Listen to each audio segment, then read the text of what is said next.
ధరణి చట్టం ప్లేస్లో భూభారతి చట్టం తీసుకురావడం గల కారణం ఏంటి అసలు? కరోనాకు టీకా కనిపెట్టి సైడ్ ఎఫెక్ట్లు కొన్ని రోగాలు వచ్చినట్టుగా రికార్డుల సమస్యకి పరిష్కారంగా ఏ ధరణి అయితే వచ్చిందో ఈ 76 సమస్యలకు అదనంగా ఇంకో 45 రకాల సమస్యలు సృష్టించారు.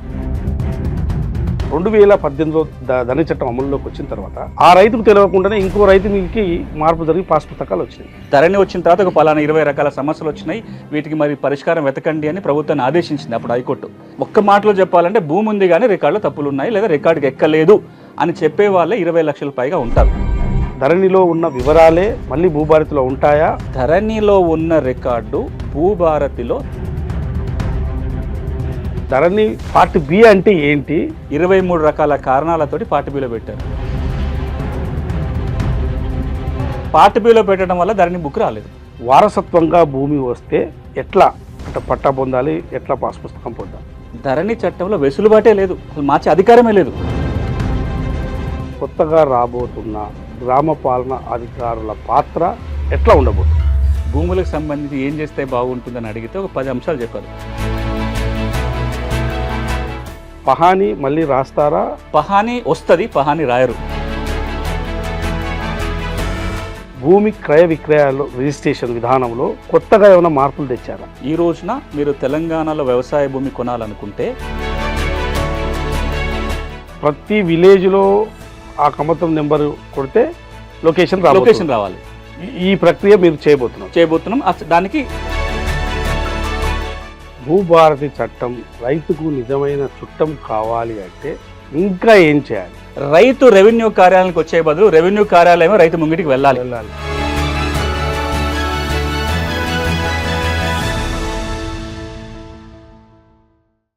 ధరణి చట్టం ప్లేస్లో భూభారతి చట్టాన్ని ప్రభుత్వం తీసుకొచ్చింది. దీనిపైన పూర్తిగా అవగాహన కల్పించేందుకు ఇవాళ ప్రత్యేకంగా ధరణి చట్టం ప్లేస్లో భూభారతి చట్టం తేవడానికి గల కారణాలు ఏంటి, అసలు భూభారతి చట్టాన్ని ఏ విధంగా తయారు చేశారు, రైతులకు ఏ విధంగా ఉపయోగపడుతుంది అనే అంశం పైన ఈ చట్టము రూపొందించిన వారిలో కమిటీ సభ్యులుగా ఉన్న భూమి సునీల్ గారు మనతో ఉన్నారు.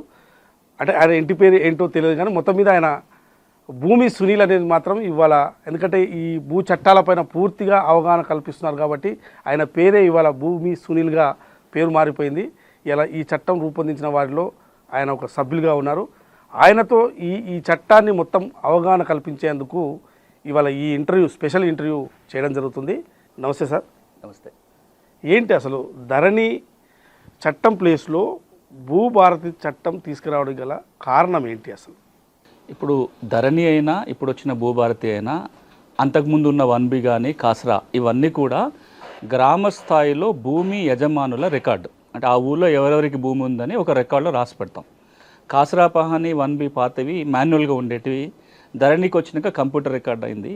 ఈ స్థానంలోనే కొత్త హక్కుల రికార్డు వస్తుంది. ఎందుకు అంటే ఈ రోజునున్న పరిస్థితుల్లో ఒకప్పుడైతే భూమి ఉంది దున్నుకుంటే చాలు, దానికి ఏ కాగితంతో పని లేదు. కానీ ఈ రోజున మీకు గనక భూమి ఉంటే దాన్ని మీరు అనుభవించాలన్నా, అమ్ముకోవాలన్నా, లేదా గవర్నమెంట్ ఇచ్చే ఏ బెనిఫిట్, రైతు భరోసా కావచ్చు లేదా రైతు బీమా కావచ్చు, ఏ మేలు పొందాలన్నా ఆ భూమి మీది అని చెప్పి ఒక కాగితం మీ దగ్గర ఉండాలి. ఆ భూమి మీది అని గవర్నమెంట్ రికార్డులో రావాలి. అదే హక్కుల రికార్డుల పుస్తకం అంటాం, దాన్ని ROR అంటాం.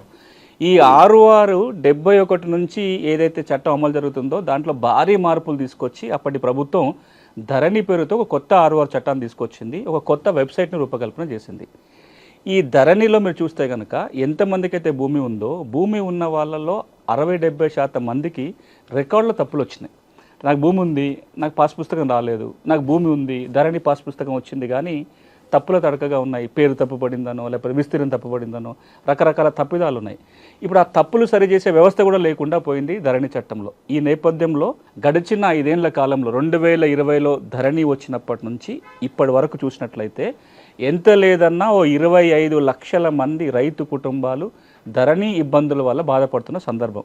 ఈరోజు చట్టం మారిస్తే తప్ప సమస్యలకు పరిష్కారం దొరకదు అని ఒక కంక్లూజన్కి వచ్చి ఏదైతే 2020లో హక్కుల రికార్డు చట్టం కొత్తది వచ్చిందో ధరణి పేరుతోటి ఆ చట్టం మారాలి, ఆ చట్ట స్థానంలో కొత్తది రావాలి అనే నిర్ణయం జరిగిన తర్వాత ఆ మేరకు వచ్చిందే ఈ రోజున భూభారతి చట్టం. ఈ చట్టం చేయడానికి ముందు అంటే ఎలాంటి కసరత్తు జరిగింది? 20లో వచ్చిన చట్టము 2024లో ప్రభుత్వం అధికారంకి రాగానే ఒక కమిటీ వేసింది. ధరణి కమిటీ పేరుతోటి నేను, పెద్దలు కోదన్ రెడ్డి గారు, ఒక ఇద్దరు రెవెన్యూ అధికారులు, రేమండ్ పీటర్, మధుసూదన్ అని ఇంకొక ఇద్దరు రెవెన్యూ అధికారులు, CCLA ప్రిన్సిపల్ సెక్రటరీ కూడా అందులో కన్వీనర్గా ఉన్నాడు. ఈ 5 మంది సభ్యులు గడిన కమిటీ దాదాపుగా ఒక 6 నెలల పాటు సమస్య మూలాలకు వెళ్ళే ప్రయత్నం జరిగింది. ఎందుకుంది సమస్య, పరిష్కారానికి ఏం చేయాలి, అన్ని డిపార్ట్మెంట్తో మాట్లాడటము, ప్రజలతో అభిప్రాయాలు తీసుకోవటం చేసిన తర్వాత ఒక నిర్ణయానికి రావడం జరిగింది. ఏంటంటే ఇందులో ప్రధానంగా మనం చట్టం మార్చాలనే నిర్ణయానికి వచ్చినాం. చట్టం మారాలనే నిర్ణయానికి వచ్చిన తర్వాత కూడా చట్టం రూపొందించి ఒక ముసాయిదా, నేను ఆ ముసాయిదాలో కీలకంగా పాల్గొన్నాను. 24 డ్రాఫ్ట్ రాసాం. అది ప్రజల ముందుకు రావడానికంటే ముందు 24 సార్ల ముసాయిదాల మార్పులు చేసుకుంటూ వచ్చి 24వ కాపీ ప్రజల ముందుకు వచ్చింది. అసెంబ్లీ ముందుకు పోవటానికంటే ముందే ప్రజల ముందుకు వచ్చింది. ఇది వినూత్నం. ఎప్పుడో 20 ఏళ్ళ కింద అట్లా జరిగేది. చట్టం చేసే ప్రక్రియ ఎట్లుండాలి అంటే చట్టం అసెంబ్లీలో చర్చ జరగాలి, ప్రజల్లో కూడా ఇన్పుట్ జరగాలి. కానీ గడిచిన 20-25 ఏళ్ళకి మనం ఏం చూస్తాము, చట్టం అసలు అసెంబ్లీలోనే చర్చ జరగదు. ఐ సావిట్ అని పాస్ అయిపోతుంది తప్ప ఎవరో 4 అధికారులు ప్రజాప్రతినిధులు కూర్చొని రాసుకుంటారు, అసెంబ్లీలో పోతుంది, ఒక రోజులో చట్టం అయిపోతుంది. ఇది అట్లా ఉండకూడదు. ప్రజలకు తీసుకెళ్ళి ప్రజల అభిప్రాయాల మేరకు చేయాలనే ఉద్దేశంతో ఒక నెల రోజుల పాటు ఈ చట్టాన్ని ప్రజల మధ్యలో ఉంచి వారి అభిప్రాయాలు తీసుకొని ఒక మళ్ళీ కొత్త డ్రాఫ్ట్ తయారు చేశాం. అంటే ప్రజల్లో ఎలాంటి సమస్యలు ఉన్నాయి, రైతులకు ఈ చట్టంలో మనం ఏదైతే పెడుతున్నామో ఈ సెక్షన్స్ బాగానే ఉన్నాయా, ఇంకేమైనా పెట్టాలా, ఇంకే విధంగా సెక్షన్స్ మార్చాలా, వీటన్నిటిని కూడా అభిప్రాయ సేకరణ జరిగింది. చాలామంది ఉత్తరాలు రాశారు, ఈ సెక్షన్ బాగుంది, దీంట్లో ఇది పెడితే బాగుంటుంది, ఈ పలానా సమస్యకు దీంట్లో పరిష్కారం లేదు, మీరు పరిష్కారం సూచించండి అని. వీటి అభిప్రాయాలన్నిటినీ క్రోడీకరించి మళ్ళీ కొత్త ముసాయిదా చేయడం జరిగింది. ఇక మీరు ఇంత మొత్తం ప్రక్రియలో ఎప్పుడు జరగనట్టుగా ముఖ్యమంత్రి గారే దాదాపు 8-9 సమావేశాలు గంటల కొద్ది కూర్చొని సలహాలు సూచనలు ఇవ్వటం. జనరల్గా అధికారానికి రాగానే భూమి అనే అంశాన్ని లాస్ట్లో తీసుకుంటారు. ఎప్పుడో ఇది కొంచెం సెన్సిటివ్గా ఉంటుంది కాబట్టి జనరల్గా పట్టించుకోరు. అలాంటిది ఆయన అధికారంలో వచ్చిన 3వ రోజునే భూమి మీద సమావేశం. అప్పటి నుంచి ముఖ్యమంత్రి కావచ్చు, రెవెన్యూ మంత్రి కావచ్చు, ఈ కసరత్తు అంతా అయిపోయి అప్పుడు అసెంబ్లీకి వచ్చింది. అసెంబ్లీలో చర్చ అయిన తర్వాత, చట్టమైన తర్వాత చాలా చట్టం వచ్చినాక రూల్స్ రావడానికి సంవత్సరాల తరబడి టైం పడుతుంది. 1971లో 6వ చట్టం కింద రూల్స్ రావడానికి 18 ఏళ్ళు పట్టింది. ధరణి చట్టం అయితే వచ్చింది 2020లో, కానీ రూల్స్ రాలేదు. నిన్న మొన్నటి దాకా ధరణి చట్టం అమలు ఉన్నంత కాలం కూడా చట్టం ఉంది, రూల్స్ లేకుండా చట్టం అమలు అవుతుంది. ఎట్లా అమలు చేయాలనే రూల్స్ ఏమీ లేదు, వాళ్ళ గైడ్లైన్స్ ఏమీ లేకుండానే అమలు జరుగుతుంది. కానీ అసెంబ్లీలో ఒక ప్రకటన ప్రభుత్వం ఏం చేసిందంటే, మేము చట్టం చేయటమే కాదు, చట్టం తెచ్చిన 3 నెలల్లోగా రూల్స్ కూడా రూపొందిస్తామని చెప్పి జనవరిలో చట్టం గవర్నర్ గారు ఆమోదం పొందింది. ఏప్రిల్ 14వ తారీఖున రూల్స్ కూడా రూపొంది చట్టము రూల్స్ ఏప్రిల్ 14వ తారీఖున ప్రభుత్వం అనౌన్స్ చేసింది, అమల్లోకి వచ్చింది. మీరు కనుక చూస్తే దాదాపుగా 14-15 నెలల పాటు చట్టం తేవాలనే ఆలోచన దగ్గర నుంచి చట్టం ముసాయిదా తయారయ్యి అందరి అభిప్రాయాలు తీసుకొని అసెంబ్లీ ఆమోదం, గవర్నర్ గారు ఆమోదం, రూల్స్, ఇంత భారీ కసరత్తు నాకు తెలిసి ఇటీవల ఏ చట్టం మీద ఇంత కసరత్తు జరగాలి. అంత కసరత్తు తర్వాత భూభారతి చట్టం ఈ రోజున తెలంగాణలో అమల్లోకి వచ్చింది. తెలంగాణలో ఎలాంటి భూ సమస్యలు ఉన్నాయి, ఇప్పుడు తెచ్చిన భూభారతి చట్టం ఏ విధంగా ఉపయోగపడుతుంది? తెలంగాణలో ఎట్లాంటి సమస్యలు ఉంటే మేము ఒక అధ్యయనం చేశాం. నేను 21 సంవత్సరాలుగా భూ సమస్యల మీద పనిచేస్తున్నా. అయితే భూమికి ఎన్ని రోగాలు ఉన్నాయని అధ్యయనం చేశాం. మనిషికి రోగాలు ఉన్నట్టుగా భూమి హక్కుల రోగాలు కదా, 76 రకాల సమస్యలు గుర్తించాం ధరణికి ముందు. 2020 నాటికి ధరణి చట్టం రావడానికంటే ముందు భూములకు సంబంధించి తెలంగాణలో 76 రకాల భూమి సమస్యలు, 124 భూమి చట్టాలు, 76 రకాల సమస్యలు ఉన్నాయి. అంటే ఈ ధరణి రాకముందు ఆ చట్టంలో లేదా పరిష్కార మార్గాలు లేవా? ఉన్నాయి, కానీ చట్టాల పరిష్కార మార్గాలు ఉన్నా సమస్యలు తీరకుండా ఉన్నవి, రకరకాల సమస్యలు ఉన్నాయి. ధరణి వచ్చినప్పుడు ఏమన్నారంటే, ఈ అన్ని రకాల సమస్యలకి ధరణి పరిష్కారం, కొత్త రెవెన్యూ చట్టం వస్తుంది, ఈ సమస్యలన్నీ తీరిపోతాయని ఒక ఆశతోటి ఆ చట్టం వచ్చింది. దురదృష్టం ఏమైందంటే, కరోనాకు టీకా కనిపెడితే సైడ్ ఎఫెక్ట్లు కొన్ని రోగాలు వచ్చినట్టుగా ధరణి వచ్చిన తర్వాత రికార్డుల సమస్యకి పరిష్కారంగా ఏ ధరణి అయితే వచ్చిందో ఈ 76 సమస్యలకు అదనంగా ఇంకో 45 రకాల సమస్యలు సృష్టించారు. ఇంకో కొత్తగా 45 యాడ్ అయినాయి. గౌరవ హైకోర్టే ఈ 45 రకాలలో 20 రకాల సమస్యలు వాళ్ళే లిస్ట్ చేశారు. గౌరవ హైకోర్టు ఒక తీర్పు ఇచ్చుకుంటూ ధరణి వచ్చిన తర్వాత ఒక పలానా 20 రకాల సమస్యలు వచ్చినాయి, వీటికి మరి పరిష్కారం వెతకండి అని ప్రభుత్వాన్ని ఆదేశించింది అప్పుడు హైకోర్టు. మేము ఆ లిస్ట్ కాదు, 20 కాదు, ఉన్నాయి 45 అని చెప్పి మేము ఇంకొక లిస్టు చూపించడం జరిగింది. అంటే ఈ రోజున 100 రకాల పైగా సమస్యలు ఉన్నాయి. ఒక్క మాటలో చెప్పాలంటే భూమి ఉంది కానీ రికార్డులో తప్పులు ఉన్నాయి, లేదా రికార్డుకి ఎక్కలేదు అని చెప్పే వాళ్ళే 20 లక్షల పైగా ఉంటారు. ఈ రోజున ఈ భూభారతి చట్టం ఏదైతే వస్తుందో దాదాపుగా ఈ 20-25 లక్షల మంది భూమి ఉంది రికార్డుకి ఎక్కలేదనో, రికార్డుకి ఎక్కినాం కానీ తప్పులు ఉన్నాయని ఎవరైతే చెప్తున్నారో వాళ్ళందరికీ ఈ భూభారతి చట్టం ఒక పరిష్కారం చూపిస్తుంది. అంటే భూమి ఉన్న వాళ్ళందరికీ రికార్డుకి వస్తుంది, పాస్ పుస్తకం వస్తుంది. కానీ ఇవి కాకుండా ఇంకొక 20-30% సమస్యలు వేరే రకాలు ఉంటాయి. అది అసైన్మెంట్ పీఓటీ సమస్యలు కావచ్చు, టెనెన్సీ సమస్యలు కావచ్చు, ఎల్టీఆర్ సమస్యలు కావచ్చు. వాటికి మనం వేరే చట్టాల కింద పరిష్కారం వెతకాలి. ప్రభుత్వం ఒక మాట ఏమన్నదంటే, ఈ రోజున మేము కొత్త ఆర్ఓఆర్ చట్టం భూభారతి పేరుతో తెచ్చాము, రాబోయే రోజుల్లో మిగతా అన్ని చట్టాలను కలిపి ఒకే ఒక రెవెన్యూ చట్టం తీసే ప్రయత్నం, ఒక ల్యాండ్ చట్టము రెవెన్యూ కూడా తేవాలని ఆలోచన చేస్తున్నట్టుగా రెవెన్యూ మంత్రి గారు కూడా ప్రకటించారు. అది కనుక వస్తే మిగతా 20-30% సమస్యలకు కూడా తెలంగాణలో పరిష్కారం దొరుకుతుంది. సాదా పరిణామం ద్వారా అటు రైతులు ఎవరైనా భూమి కొనుగోలు చేస్తే ఇవాళ వచ్చిన భూభారతి చట్టము పరిష్కరిస్తుందా? తప్పకుండా. ఇన్ని రోజులు దొరకని సమస్యకు ఈ చట్టం పరిష్కారం ఇస్తుంది. 5 సంవత్సరాలుగా ధరణి వచ్చిన నాటి నుంచి 9,24,000 మంది చిన్న సన్నకారు రైతులు మేము సదా బైనామాల ద్వారా భూములు కొన్నాము, పట్టాలు ఇవ్వండి అని అప్పుడు ప్రభుత్వం అవకాశం ఇస్తే దరఖాస్తు పెట్టుకొని ఇప్పటిదాకా ఎదురు చూస్తున్నారు. ఆ దరఖాస్తుల పరిశీలన జరగలే. ఎందుకు జరగలేదు అంటే, అప్పుడు ప్రభుత్వం దరఖాస్తు అయితే తీసుకుంది కానీ పరిష్కారానికి చట్టంలో సెక్షన్ పెట్టలేదు. ధరణి చట్టంలో సాదా బైనామా పరిష్కారానికి అవకాశం లేకుండా పోయింది. భూభారతి చట్టం సెక్షన్ 6 కింద ఈ 9,24,000 దరఖాస్తులని ఆర్డీఓలు పరిశీలించి కొనుక్కున్న మాట వాస్తవమై కొనుగోలు చేసిన వ్యక్తి చేతిలో కనుక భూమి ఉంటే పట్టాలు వస్తాయి. ఇక్కడ మీకు ఇంకొక మాట గుర్తు చేయాలి. సాదా బైనామా సమస్య తెలంగాణ రాష్ట్రంలో అతి కీలకమైన భూమి సమస్య, చాలా ప్రధానమైనది. 1989 వరకు తెలంగాణ ఈ సమస్య లేదు. ఎందుకు లేదు అంటే, తెలంగాణలో అప్పటికి అమలు ఉన్న ఆర్ఓఆర్ చట్టం ఏదైతే ఉందో, మనం 48లో చేసుకున్న ఆర్ఓఆర్ చట్ట ప్రకారము తెలంగాణలో ఎవరు ఎట్ల భూమి కొనుక్కున్నా ఊళ్ళో జమాబందీ జరిగినప్పుడు తహసీల్దార్కి పట్టా ఇచ్చే అధికారం ఉండేది. మీరు రిజిస్ట్రేషన్ ద్వారా కొనుక్కున్నారు, ఆ డాక్యుమెంట్ ఆధారంగా పట్టా వచ్చేస్తుంది. నేను నోటి మాట ద్వారా కొనుక్కున్నా, తెల్ల కాగితాల మీద, స్టాంప్ కాగితాల మీద. మీరు అది వింటే ఆశ్చర్యపోతుంటారు. తెలంగాణలో కొన్ని ఎకరాల భూములు అగ్గిపెట్టి వెనకాల, సిగరెట్ పెట్టి వెనకాల దస్తావేజులు రాసుకున్నారు. అవి కోర్టుల సాక్ష్యం. ఈ రోజున నేను స్వయంగా చూసి ఆదిలాబాద్ జిల్లాలో ఆయన భూమి కొన్నాను, నాదని చెప్తున్నాను. మీకు సాక్ష్యం ఏంది అంటే, ఓ సిగరెట్ పెట్టే వెనకాల 16 ఎకరాలు కొన్నట్టుగా 5,000 రూపాయలు కట్టినట్టుగా అది కాగితం ఉంది.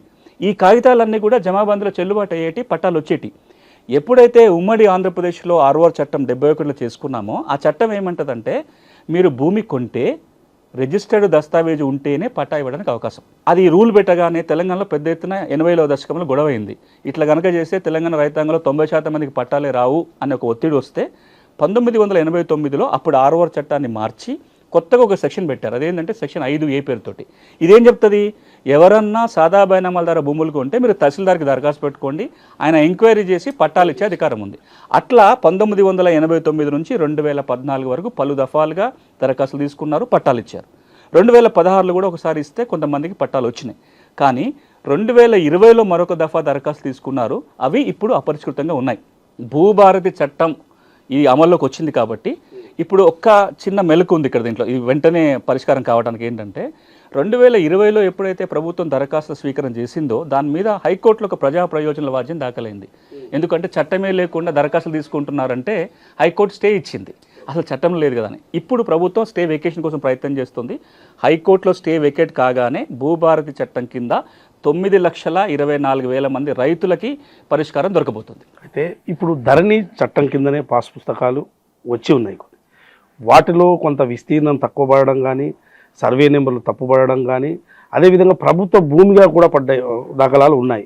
వీటి అన్నిటికీ ఈ సమస్య పరిష్కారాలకు అన్ని చూపిస్తుందా అసలు ఈ చట్టం? ఇప్పుడు మీరు ప్రభుత్వం తెచ్చిన చట్టం మీరు అడిగేది చాలా చాలా కీలకమైన ప్రశ్న. ఎందుకంటే ఈ రోజున తెలంగాణ రైతాంగం ధరణికి సంబంధించిన కీలకమైన సమస్య ఇదే. నా పేరు ఎక్కింది, పాత బుక్ ఉంది, కొత్త బుక్ వచ్చింది. కానీ మీరు అన్నట్టుగా ఓ సర్వే నెంబర్ 4 నెంబర్ల భూమి ఉంటే ఒక నెంబర్ మిస్ అయింది. నాకు 4 ఎకరాలు ఉంటే 3 ఎకరాలే పడింది, 1 ఎకరం మాయమైపోయింది. నా పట్టా భూమి కాస్త సర్కారు భూమి అని రాశారు, లేదా భూదాన్ భూమనో వక్ఫ్ భూమనో రాశారు, లేదా నా పేరు సునీల్ అయితే అనిల్ అని రాశారు, లేదా సునీల్ పేరు తీసుకెళ్ళి వేణుగోపాల్ గారి పేరు మీద పట్టా చేసేశారు. ఇప్పుడు ఇవన్నీ మార్చాలి అంటే అసలు ధరణి చట్టంలో వెసులుబాటే లేదు, అసలు మార్చే అధికారమే లేదు. లేకపోయినా గత 5 ఏళ్ళకి ఏం జరుగుతుంది అంటే, ప్రభుత్వం ఒక సర్క్యులర్ జారీ చేసింది అప్పటి ప్రభుత్వం. ఆ సర్క్యులర్లో ఏం చెప్పారు, మీకు ఇట్లాంటి సమస్యలు కనుక ఉన్నట్లయితే ధరణిలో మాడ్యూల్స్ పెంచుకుంటూ వచ్చారు. 33 మాడ్యూల్స్ పెట్టారు. ఈ మాడ్యూల్స్ ద్వారా మీరు దరఖాస్తు పెట్టుకోండి, జిల్లా కలెక్టరో CCLAనో పరిష్కారం చేస్తారని పెట్టుకున్నారు సర్క్యులర్లో. దీని మీద హైకోర్టులో కేసు నడుస్తుంది. హైకోర్టులో కేసు ఏంటంటే, అసలు ధరణి చట్టములో ఎవరూ సవరించడానికి అధికారమే లేనప్పుడు జిల్లా కలెక్టర్లు CCLA ఎట్లా సవరిస్తున్నారు అని కేసు నడుస్తుంది. ఇంకా బెంచ్ మీదకి రాలేదు అది. అది కనుక వస్తే గడిచిన 5 సంవత్సరాలుగా జరిగిన సవరణల మీద ఇప్పుడు ఒక పెద్ద ప్రశ్నార్థకం అవుతుంది. దాని గురించి మళ్ళీ తర్వాత మాట్లాడదాం. కానీ ఇప్పుడు భూభారతి చట్టం ఏమంటుందంటే, సెక్షన్ 4 సబ్సెక్షన్ 5 సెక్షన్ 4 సబ్సెక్షన్ 6 ప్రకారం ఎవరికైనా ఈ విధంగా తప్పొప్పులు ఉన్నట్లయితే దరఖాస్తు పెట్టుకోవాలి. ఆన్లైన్లో దరఖాస్తు పెట్టుకోవచ్చు, లేదా రెవెన్యూ సదస్సులు జరిగినప్పుడు మాన్యువల్గా దరఖాస్తు పెట్టుకుంటే మీ భూమి విలువ 5 లక్షల వరకు ఉంటే ఆర్డీఓ, 5 లక్షలు దాటితే జిల్లా కలెక్టరు ఎంక్వైరీ చేసి ఇది వాస్తవం తేలితే ఒక ఉత్తర్వులు ఇచ్చి రికార్డులో మారుస్తారు. పర్టికులర్గా ఒక అంశము, ఒక రైతు మీద ఉన్న భూమి 2018లో ధరణి అంటే చట్టం ఇది అమలు ధరణి చట్టం అమలులోకి వచ్చిన తర్వాత ఆ రైతుకు తెలియకుండానే ఇంకో రైతు మీదకి మార్పు జరిగి పాస్ పుస్తకాలు వచ్చినాయి. దీన్ని ఎట్లా చూడాలి? భూభారతి చట్టం ఎట్లా పరిష్కరిస్తుంది? అంటే ఇక్కడ మనం 2 అంశాలు జ్ఞాపకం పెట్టుకోవాలి. ఒకటి, భూమి మీ చేతిలోనే ఉంది, రికార్డులో పొరపాటు జరిగింది, మీ పేరులో తప్పుపడవచ్చు, లేదా మీ పేరు భూమి ఇంకో పేరుకి ఎక్కువ ఉండొచ్చు, కానీ భూమి మీ చేతిలోనే ఉంది. ఇది ఒక రకమైన సమస్య. రెండో రకమైన సమస్య ఏంటంటే మీ చేతికి భూమి కూడా పోయింది, రికార్డులో మార్చుకొని మీరు భూమి కూడా మీ నుంచి తొలగించబడింది. మొదటి రకం సమస్య తప్పకుండా భూభారతిలో పరిష్కారం చేయొచ్చు. భూమి మీ స్వాధీనంలో ఉంది, రికార్డులో పొరపాటు జరిగింది కాబట్టి ఆర్డీఓ కానీ జిల్లా కలెక్టర్ కానీ ఎంక్వైరీ చేసి తప్పు జరిగింది నిర్ధారణ చేసుకొని రికార్డులో పేర్లు తొలగించుకొని నిజమైన భూ యజమాని పేరు నమోదు చేసే అధికారం ఈ రోజున భూభారతి చట్టం ఇస్తుంది. నిన్న మొన్నటి వరకు ఈ సమస్య కూడా కోర్టుకు వెళ్లాల్సిన పని ఉండే, ఇప్పుడు కోర్టుకు వెళ్లాల్సిన పని లేదు. కానీ మీ భూమి స్వాధీనం కూడా పోయిందనుకోండి, పట్టా భూమి స్వాధీనంలో కూడా లేదు, అప్పుడు భూమిని తిరిగి స్వాధీనపరిచే అధికారం రెవెన్యూ యంత్రాంగానికి ఉండదు. రికార్డులు తప్పు జరిగితే కరెక్షన్ చేయగలుగుతారు, కానీ భూమి తిరిగి స్వాధీనం పొందాలి అంటే మళ్ళీ కోర్టు ద్వారా స్వాధీనం పొందాలి. ఒకవేళ ఆ భూమి కనుక అసైన్మెంట్ భూమి అయితే మాత్రం ప్రభుత్వమే తిరిగి స్వాధీనపరుస్తుంది. భూభారతి చట్టంలో అంటే తనకున్న భూమి ఎక్స్టెంట్ కానీ సర్వే నెంబర్లు కానీ ఇవి హైడ్ చేసుకునే అవకాశం ఉందా? గతంలో ధరణిలో ఉంది అని విన్నాము.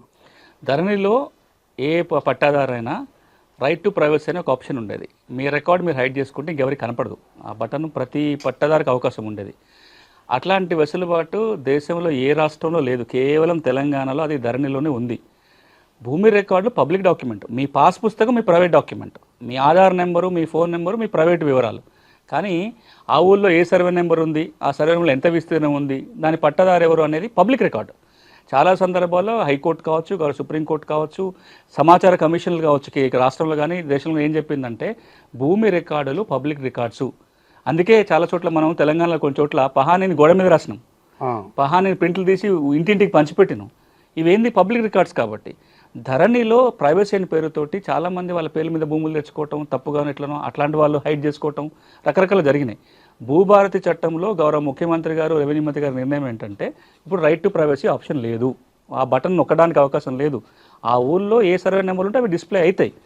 మీ ఆధార్ నెంబర్ కనపడదు, మీ ఫోన్ నెంబరు కనపడదు, అవి ప్రైవేట్ వివరాలు కాబట్టి. కానీ ఆ ఊరిలో ఉన్న అన్ని భూములు, అన్ని సర్వే నెంబర్లు, వాటి ఓనర్ ఎవరైన పేరు వరకు దీనివల్ల ఏమవుతుందంటే ట్రాన్స్పరెన్సీ వస్తుంది. తర్వాత మిస్యూజ్ చేయడానికి లేదా ఎవరైనా గవర్నమెంట్ ల్యాండో భూదాన్ ల్యాండో మార్చుకొని పట్టా చేయించుకొని దాచుకోవడానికి అవకాశం రాదు. ధరణిలో ఉన్న వివరాలే మళ్ళీ భూభారతిలో ఉంటాయా, లేకుంటే దీన్ని ఎలా మార్పులు చేస్తే ఎలా మార్పులు చేస్తారా? ఇంకా చాలా మందికి ఏమంటున్నారంటే దీంతో క్రిటిసిజం ఏంది, ధరణి రికార్డే మళ్ళీ భూభారతిలో కొనసాగుతుందంట, ఏం మారింది, ధరణి భూభారతిగా కొనసాగుతుంది ఒక అనుమానం, అపోహలో ఉన్నారు. ఇది తప్పు. మీరు కనుక సెక్షన్ 4ను చూస్తే, భూభారతి చట్టం సెక్షన్ 4లో మీరు అడిగిన దానికి స్పష్టంగా సమాధానం ఉంటుంది. ఏమంటుంది చట్టం అంటే ధరణిలో ఉన్న రికార్డు భూభారతిలో తాత్కాలికంగానే కొనసాగుతుంది. ఏమవుతుందో తాత్కాలికంగా తర్వాత ఏమవుతుందంటే ఒక 4 ఆప్షన్స్ పెట్టుండే దాంట్లో. ఒకటి, దీర్ఘకాలికంగా తెలంగాణ రాష్ట్ర ప్రభుత్వం భూముల రీసర్వే చేసి ఆ రీసర్వే ఆధారంగా కొత్త హక్కుల రికార్డు తయారవుతుంది. ఇది నెంబర్ 1. అది జరగడానికి చాలా టైం పడుతుంది కాబట్టి ఈ లోపల ప్రభుత్వం ఏమంటుందంటే మేమే ఒక స్పెషల్ డ్రైవ్ నిర్వహించి రికార్డులో తప్పొప్పులను సవరిస్తాము అనేది రెండో మాట. ఆ స్పెషల్ డ్రైవ్ కిందనే ఈ రోజున రాబోయే రోజుల్లో రెవెన్యూ సదస్సులు జరగబోతున్నాయి, రికార్డు సవరణ చేస్తారు. ఇక మూడోది, ఎవరైనా ఆ రికార్డులో తప్పొప్పులు ఉన్నాయని గుర్తించినట్లయితే వాటి మీద దరఖాస్తు పెడితే రికార్డు ప్యూరిఫికేషన్ జరుగుతుంది. 4వ ప్రక్రియ, మొత్తంగా కొత్త రికార్డు తయారు చేసే అధికారం కూడా ప్రభుత్వానికి ఈ రోజున భూభారతి చట్టం ఇస్తుంది. ఈ 4 వెసులుబాట్లు ఇంతకుముందు ధరణిలో లేవు. అంటే ఇప్పుడు ఏమవుతుందంటే మెల్లమెల్లగా ఒక 6 నెలల నుంచి సంవత్సర కాలంలో పూర్తి రికార్డు ప్రక్షాళన జరుగుతుంది. మీరు ఒక మాట అడగొచ్చు, మొత్తం రికార్డు ప్రక్షాళన చేసినాకనే భూభారతి తేవచ్చు కదా, కొందరు అంటున్నారు అన్నమాట. కానీ మీరు ఏ చట్ట ప్రకారం ప్రక్షాళన చేస్తారు? ఈ రోజు ధరణి తప్పులు ఉన్నాయి, ఏ చట్ట నియమం ప్రకారం దాన్ని సవరిస్తారు? దానికి ఒక చట్టం ఉండాలి కదా. ఇప్పుడు భూభారతి అందుకే చట్టం చేసింది. చట్టం చేసి ఈ తప్పులను సవరించే అధికారం మనం రెవెన్యూ యంత్రాంగానికి ఇచ్చాం. మరి ఇంకో మాట అడగొచ్చు, కొత్త చట్టం చేసుకున్నాక ఒక 4 నెలలో 3 నెలల్లో మొత్తం అన్నీ ఆపేసి ప్రక్రియ చేయొచ్చు కదా అని. అట్లా జరిగింది పోయినసారి 2020లో ధరణి వచ్చినప్పుడు మీకు జ్ఞాపకం ఉంటుంది. ఓ 4 నెలలు 6 నెలల పాటు రిజిస్ట్రేషన్లు ఆగిపోయినాయి, రెవెన్యూ కోర్టులు ఆగిపోయినాయి, మ్యూటేషన్లు ఆగిపోయినాయి. దానివల్ల జనం చాలా ఇబ్బంది పడ్డారు. ఈరోజు మళ్ళీ అలాంటి ఇబ్బందులు రావద్దని దీన్ని తాత్కాలికంగా కొనసాగిస్తూ కొత్త రికార్డు తేబోతున్నాము. 1 సంవత్సర కాలంలో పూర్తి కొత్త రికార్డు వస్తుంది. ధరణి వెబ్ పోర్టల్ స్థానంలో భూభారతి పోర్టల్ వచ్చిందా, లేకుంటే వస్తే దాంట్లో ఎలాంటి మార్పులు జరిగాయి? ఇప్పుడు ధరణి స్థానంలో భూభారతి పోర్టల్ వచ్చింది. కానీ మీరు ఏదైతే ఈ రోజున భూభారతి పోర్టల్ చూస్తారో పాత దాన్ని పూర్తిగా మార్పు చేర్పులతో వచ్చిన రికార్డు. అంటే మోడల్స్ మారిపోయినాయి, దాని సాఫ్ట్వేర్లో మార్పులు, దాంట్లో తప్పులన్నీ సవరిస్తూ అంటే ఒక రినోవేటెడ్ పోర్టల్ మనకు కనపడుతుంది. ఉన్న ఇల్లునే కొంత రిపేర్ చేసుకొని దాన్ని కొనసాగిస్తున్నాము. ప్రభుత్వం ఇంకో నిర్ణయం ఏం తీసుకుందంటే ఇందులో చాలా లోపాలు ఉన్నాయి కాబట్టి ఒక 6 నెలల నుంచి సంవత్సర కాలంలోగా పూర్తి కొత్త వెబ్సైట్ నిర్మాణం చేయడానికి కోసం నిర్ణయం తీసుకుంది. బడ్జెట్ కేటాయింపు అయిపోయింది, ఆ ప్రక్రియ మొదలైంది. అంటే ఇంకొక 6 నెలలు సంవత్సర కాలంలో పూర్తి కొత్త వెబ్సైట్ వస్తుంది. ఆ లోపల మనం దీన్ని కొనసాగిస్తున్నాము పూర్తి మార్పులతోటి. ఆ కంపారిజన్ చూసినట్లయితే ధరణిలో ఏవేవైతే లోపాలు ఉన్నాయో సాధ్యమైనంత వరకు దాన్ని ఎన్ఐసి రెక్టిఫై చేసింది. నిన్న మొన్నటి వరకు ధరణి వెబ్ పోర్టల్ అనేది ఒక ప్రైవేట్ కంపెనీ చేతిలో ఉండేది. దాని మీద పెద్ద క్రిటిసిజం వచ్చింది. అది ఫారిన్ కంపెనీ, రికార్డులకు భద్రత లేదు. ఇప్పుడు కేంద్ర ప్రభుత్వం సంబంధించిన నేషనల్ ఇన్ఫర్మేటిక్స్ సెంటర్ ఎన్ఐసి చేతికి రికార్డు వెబ్సైట్ వచ్చేసింది. ఇప్పుడు ఎన్ఐసి వాళ్ళే ఈ మార్పులన్నీ చేశారు. ఇంకా అవసరం కొద్దీ మార్చుకుంటూ పోతున్నారు. ఒక 6 నెలల్లో పూర్తి కొత్త వెబ్సైట్ అందుబాటులోకి వస్తుంది. ప్రధానంగా రాష్ట్రంలో విన్నది ఏంటి అంటే ధరణి చట్టం వచ్చిన తర్వాత నిషేధిత జాబితా అనేది పెద్ద సమస్యగా ఉన్నది. ఇది పట్టా భూములు కూడా నిషేధిత జాబితాలో పడ్డ దాఖలాలు చాలా ఉన్నాయి. సో దానికి ఎట్లాంటి పరిష్కార మార్గం చూపుతుంది భూభారతి చట్టం? ఒక్కసారి మీరు ఆ సమస్య మూలానికి పోతే సమస్య పరిష్కారం గురించి మాట్లాడతాను. ఇది 2007 నుంచి వచ్చిన సమస్య. 2007లో మనము రిజిస్ట్రేషన్ చట్టంలో ఒక సవరణ చేసుకొని సెక్షన్ 22A కొత్తగా చేర్చాం రిజిస్ట్రేషన్ యాక్ట్లో. ఇది ఎందుకు పెట్టామంటే అప్పుడు కోనేరు రంగారావు ల్యాండ్ కమిటీ సిఫార్సు మేరకు పెట్టాల్సి వచ్చింది. ఎందుకు అంటే ఏ భూమిని అయితే అమ్మకూడదో ఆ భూముల రిజిస్ట్రేషన్ కూడా జరుగుతున్నాయి. ప్రభుత్వ భూమి, అసైన్మెంట్ భూమి, సీలింగు, ఎండోన్మెంటు, వక్ఫ్ ఇవన్నీ అమ్మకాలు కొనుగోలు జరగకూడదు. కానీ రిజిస్ట్రేషన్ జరుగుతున్నాయి. ఎందుకు అంటే సబ్ రిజిస్ట్రార్కి రిజిస్ట్రేషన్ తిరస్కరించే అధికారం లేదు. సబ్ రిజిస్ట్రార్ అనేవాడు డాక్యుమెంట్ రిజిస్టర్ చేస్తున్నాడు కానీ టైటిల్ రిజిస్ట్రేషన్ చేయట్లా. మరి ఈయన తిరస్కరించే అధికారం కల్పించడం కోసం ఈ సెక్షన్ 22 ఏమంటుందంటే ఏ భూములనైతే రిజిస్ట్రేషన్ చేసుకోకూడదో ఆ జాబితాని జిల్లా కలెక్టరు సబ్ రిజిస్టర్కి పంపాలి అని మీరు చెప్పారు. అట్లా 2007 నుంచి ఆ జాబితా తయారు చేసి సబ్ రిజిస్టర్లకు పంపారు. ఇవి నేను చెప్పిన కేటగిరీ భూములు మాత్రమే ఆ లిస్టులో ఉంటే మనం అందరం సంతోషపడాలి. కానీ ఆ జాబితా తయారయ్యేటప్పుడు చాలా చోట్ల రకరకాల కారణాల వల్ల పట్టా భూములు కూడా కలిసిపోయినాయి. దాంట్లో ఓ సర్వే నెంబర్లో 4 ఎకరాలు ఉంది, ఎకరం వక్ఫ్ భూమి ఉంది, 3 ఎకరాలు పట్టా భూమి ఉంది. మొత్తం నెంబరు నిషేధ జాబితాలో పెట్టారు. ఓ సర్వే నెంబర్లో 4 ఎకరాల గవర్నమెంట్ ల్యాండ్ ఉంది, ఇంకో 6 ఎకరం పట్టా ల్యాండ్ ఉంది. మొత్తం లిస్టులో పోయింది. అంటే 50 ఎకరాలు ఉంటే 50 ఎకరాలు పోయింది. అంటే ఏదో ఒక కారణంతో పట్టా భూమి కూడా ఈ రోజున నిషేధ జాబితాలో చేరింది. నిషేధ జాబితాలో ఉండి పెళ్లికో వైద్యానికో విద్య కోసమో ఆ భూమి అమ్ముకుందామని తీరాపోతే రిజిస్ట్రేషన్ జరగట్లా. సామాన్యుడు చాలా ఇబ్బంది పడుతున్నాడు. దాన్ని తొలగించాలంటే ఏ చట్టం కింద తొలగించాలి? రిజిస్ట్రేషన్ చట్టం కింద జిల్లా కలెక్టర్కి కానీ వక్ఫ్ ట్రిబ్యునల్కి ఎండోన్మెంట్ ట్రిబ్యునల్కి మాత్రమే అధికారాలు ఉన్నాయి కాబట్టి ఏం చేయడానికి అవకాశం లేదు. ఈ రోజున ఆ జాబితా మాత్రం మీకు భూభారతి వెబ్సైట్లో ఉంటుంది తప్ప ఆ జాబితా సవరణ జరగాలంటే మాత్రం రిజిస్ట్రేషన్ చట్టం కింద జరగాలి, భూభారతి చట్టం కింద కాదు. కానీ ప్రభుత్వం ఏమంటుందంటే రెవెన్యూ సదస్సులు జరిగినప్పుడు ఈ నిషేధ జాబితాలో సమస్యలు ఉంటే కూడా దరఖాస్తు పెట్టుకోవచ్చు, వాటి పరిష్కారం కూడా చేస్తామని ప్రభుత్వం చెప్తుంది. కాబట్టి అది భూభారతి చట్టం పరిధిలో రాకపోయినా పరిష్కారం దొరికే అవకాశం అయితే ఈ రెవెన్యూ సదస్సులో ఉంటుంది. ఇప్పుడు పాత చట్టం కింద వచ్చిన ధరణి చట్టం కింద వచ్చిన పాస్ పుస్తకాలు చెల్తాయా? మళ్ళీ ఇప్పుడు భూభారతి చట్టం కింద మళ్ళీ అప్లై చేసుకోవాలి? ఏదో ఒక కన్ఫ్యూజన్ అయితే కొంతమంది క్రియేట్ చేసే ప్రయత్నం చేస్తున్నారు. ధరణి పుస్తకాలలో ఉన్న వాళ్ళందరూ మళ్ళీ పోయి భూభారతి పుస్తకానికి దరఖాస్తు పెట్టుకోవాలని అవసరం లేదు. చట్టం ఈ విషయంలో చాలా స్పష్టంగా సెక్షన్ 10లో ఏం చెప్తుందంటే ఈ రోజున ఎవరెవరికైతే ధరణి చట్టం కింద పాస్ పుస్తకాలు ఉన్నాయో అవన్నీ చెల్లుబాటు అవుతాయి. భూభారతి చట్టం కింద కూడా అవి పాస్ పుస్తకం కింద పరిగణించాలి. కానీ మీకు ఆ పుస్తకంలో తప్పులుంటే దరఖాస్తు పెట్టుకోవచ్చు, నాలుగు ఇబ్బందులు ఉంటే దరఖాస్తు పెట్టుకోవచ్చు. అంటే సర్వే నెంబర్లు కానీ విస్తీర్ణం ఏదైనా అట్లాంటివి ఒకటి. రెండోది, ఇప్పుడు భూభారతికి ఒక కొత్త అవకాశం ప్రతి రైతుకి ఇస్తుంది. ఈ రోజున ధరణి పాస్ పుస్తకాలు ఉన్న ప్రతి భూ యజమాని కూడా ఒక అమోఘమైన అవకాశం భూభారతి ఏమిస్తుందంటే మీ పుస్తకంలో మీ భూమి పట్టాన్ని ప్రింట్ చేయించుకోవచ్చు. ఇప్పటిదాకా లేదు ఎక్కడ. మీ భూభారతి అంటే ధరణి పాస్ పుస్తకాలు ఏముంటుంది? యజమాని వివరాలు, సర్వే నెంబరు, విస్తీర్ణము ఎట్లొచ్చిందని ఉంటుంది తప్ప ఆ ల్యాండ్ పటం ఉండదు, దాంట్లో సర్వే మ్యాప్ ఉండదు. ఇప్పుడు సెక్షన్ 10 భూభారతి చట్టం ఏమంటుందంటే మీ పుస్తకంలో మీ భూమి పటం తెచ్చుకోవచ్చు. ఎట్లా తెచ్చుకోవచ్చు అంటే ప్రభుత్వం ఒక 6,000 మంది లైసెన్స్ సర్వేలను రిక్రూట్ చేస్తుంది. ఆల్రెడీ నోటిఫికేషన్ వచ్చింది కొత్తగా. ఆల్రెడీ 1,500 మంది ఉన్నారు. అంటే ఒక 7,500 మంది లైసెన్స్ సర్వేయర్లు రాబోయే 6 నెలల్లో అందుబాటులోకి వస్తారు. మీరు వాళ్ళకి దరఖాస్తు పెట్టుకొని ప్రీమియం ఉంటుంది, 500 రూపాయలు 1000 రూపాయల ఫీజు ఉంటుంది. అది కడితే లైసెన్స్ సర్వేయర్ వచ్చి మీ భూమి కొలుస్తాడు, ఒక పటం తయారు చేస్తాడు.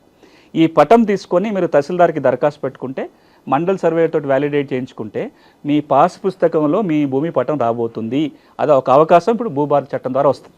పహాని మళ్ళీ రాస్తారా? రాస్తే ఈ రికార్డు ఎవరు రాస్తారు, ఎలా నిర్వహిస్తారు? పహాని వస్తుంది, పహాని రాయరు. ఇది కూడా రెండు కొంచెం తేడాలు ఉన్నాయి. 2020 ధరణి చట్టం వచ్చేంత వరకు మనం గ్రామ స్థాయిలో దాదాపుగా 11 రికార్డులను నిర్వహించేవాళ్ళం. అందులో కీలకమైనది పహాని. మనకు నిజాం జమానాలో గ్రామ స్థాయిలో 44 భూమి రికార్డులు ఉండేవి విలేజ్లో. అవి తగ్గించుకుంటూ 96కి వచ్చేసరికి 11 రికార్డులు అయినాయి. ఆ 11లో 3వ నెంబర్ రికార్డే పహాని. ధరణి రాగానే పహాని రాయటం ఆగిపోయింది, లేదు. దానివల్ల చాలా చిక్కులు వచ్చినాయి. మీలాంటి వాళ్ళు కూడా చాలా సందర్భాల్లో దాని గురించి మాట్లాడారు. పహాని ఉంటే అనువాదార కాలం ఉండేది, దాంట్లో వాళ్ళకి అనువాదార కలిసి ఒక ఆధారం దొరికేది, ఎవరు భూమి దున్నుకుంటున్న వివరాలు ఉండేవి. ఎప్పుడైతే పహాని ఆపేశారో ఈ భూమి దున్నుకున్న తరాలబడి భూమి దున్నుకుంటూ కూడా పట్టాకాలం ఎక్కని వాళ్ళందరికీ ఇబ్బందులు వచ్చినాయి. సో ఈ రోజున భూభారతి చట్టం ఏమంటుందంటే పహానీతో పాటు మరొక 3 గ్రామ రెవెన్యూ లెక్కలు మళ్ళీ రాయబోతున్నారు, మెయింటైన్ చేయబోతున్నారు. ఏంటవి? పహాని, మార్పుల రిజిస్టరు, ప్రభుత్వ భూముల రిజిస్టరు, ఇరిగేషన్ సోర్స్ రిజిస్టర్ అంటే నీటి వనరుల రిజిస్టర్. ఈ 4 వస్తాయి. వీటిని ఎట్లా రాస్తారంటే ఇంతకు మునుపులాగా మాన్యువల్గా రాసి కంప్యూటర్లో పెట్టడం కాదు, నిర్వహణ కంప్యూటర్లోనే జరుగుతుంది. అంటే ఇప్పుడు ఏదైతే ఆర్ఓ రికార్డు మనం మెయింటైన్ చేస్తాం, దీని ఆధారంగా గ్రామ రెవెన్యూ లెక్కలు తయారవుతాయి. అంటే ఇక్కడ గ్రామ లెక్కలు వస్తాయి, కానీ ఇంతకు మునుపు ఉన్న ఫ్రాడ్ జరిగే అవకాశం లేదు. ఒకప్పుడు మాన్యువల్ రికార్డు ఉండగానే రౌండ్ ఆఫ్ చేసి వేరే వాళ్ళ పేరు రాయటము, పేజీలు చింపెట్టము ఇట్లాంటివి కాకుండా రికార్డు ఉంటుంది, డిజిటల్ ఫామ్లో ఉంటుంది. కాబట్టి సేఫ్టీ ఉంటుంది, చేతి రాత పహాని మళ్ళీ రాదు. ఇంకొకటి ప్రధానమైంది, ఈ అనుభవదారు అదేవిధంగా కాస్తు సాగు, వాస్తవంగా సాగు చేసేవారు, ఇవన్నీ ఎట్లా ఇప్పుడు భూభారతి చట్టంలో మెయింటైన్ చేస్తారా? తెలంగాణలో ఈ అంశం మీదనే చాలా పెద్ద ఎత్తున చర్చ జరిగింది. ధరణి వచ్చిన తర్వాత ఒక పెద్ద ఇబ్బంది ఏమొచ్చిందంటే తెలంగాణ మీకు తెలియంది కాదు, తెలంగాణ నేపథ్యంలో చూస్తే కొంత లక్షల కుటుంబాలు భూమి దున్నుకుంటున్నారు, తరాలుగా వాళ్ళ చేతిలోనే ఉంది, కానీ ఎప్పుడు పట్టాకెక్కలేదు. వాళ్ళు అనుభవదారుగానే కొనసాగుతున్నారు. పహానీలో అనుభవదారు కాలంలో పేరు వచ్చింది.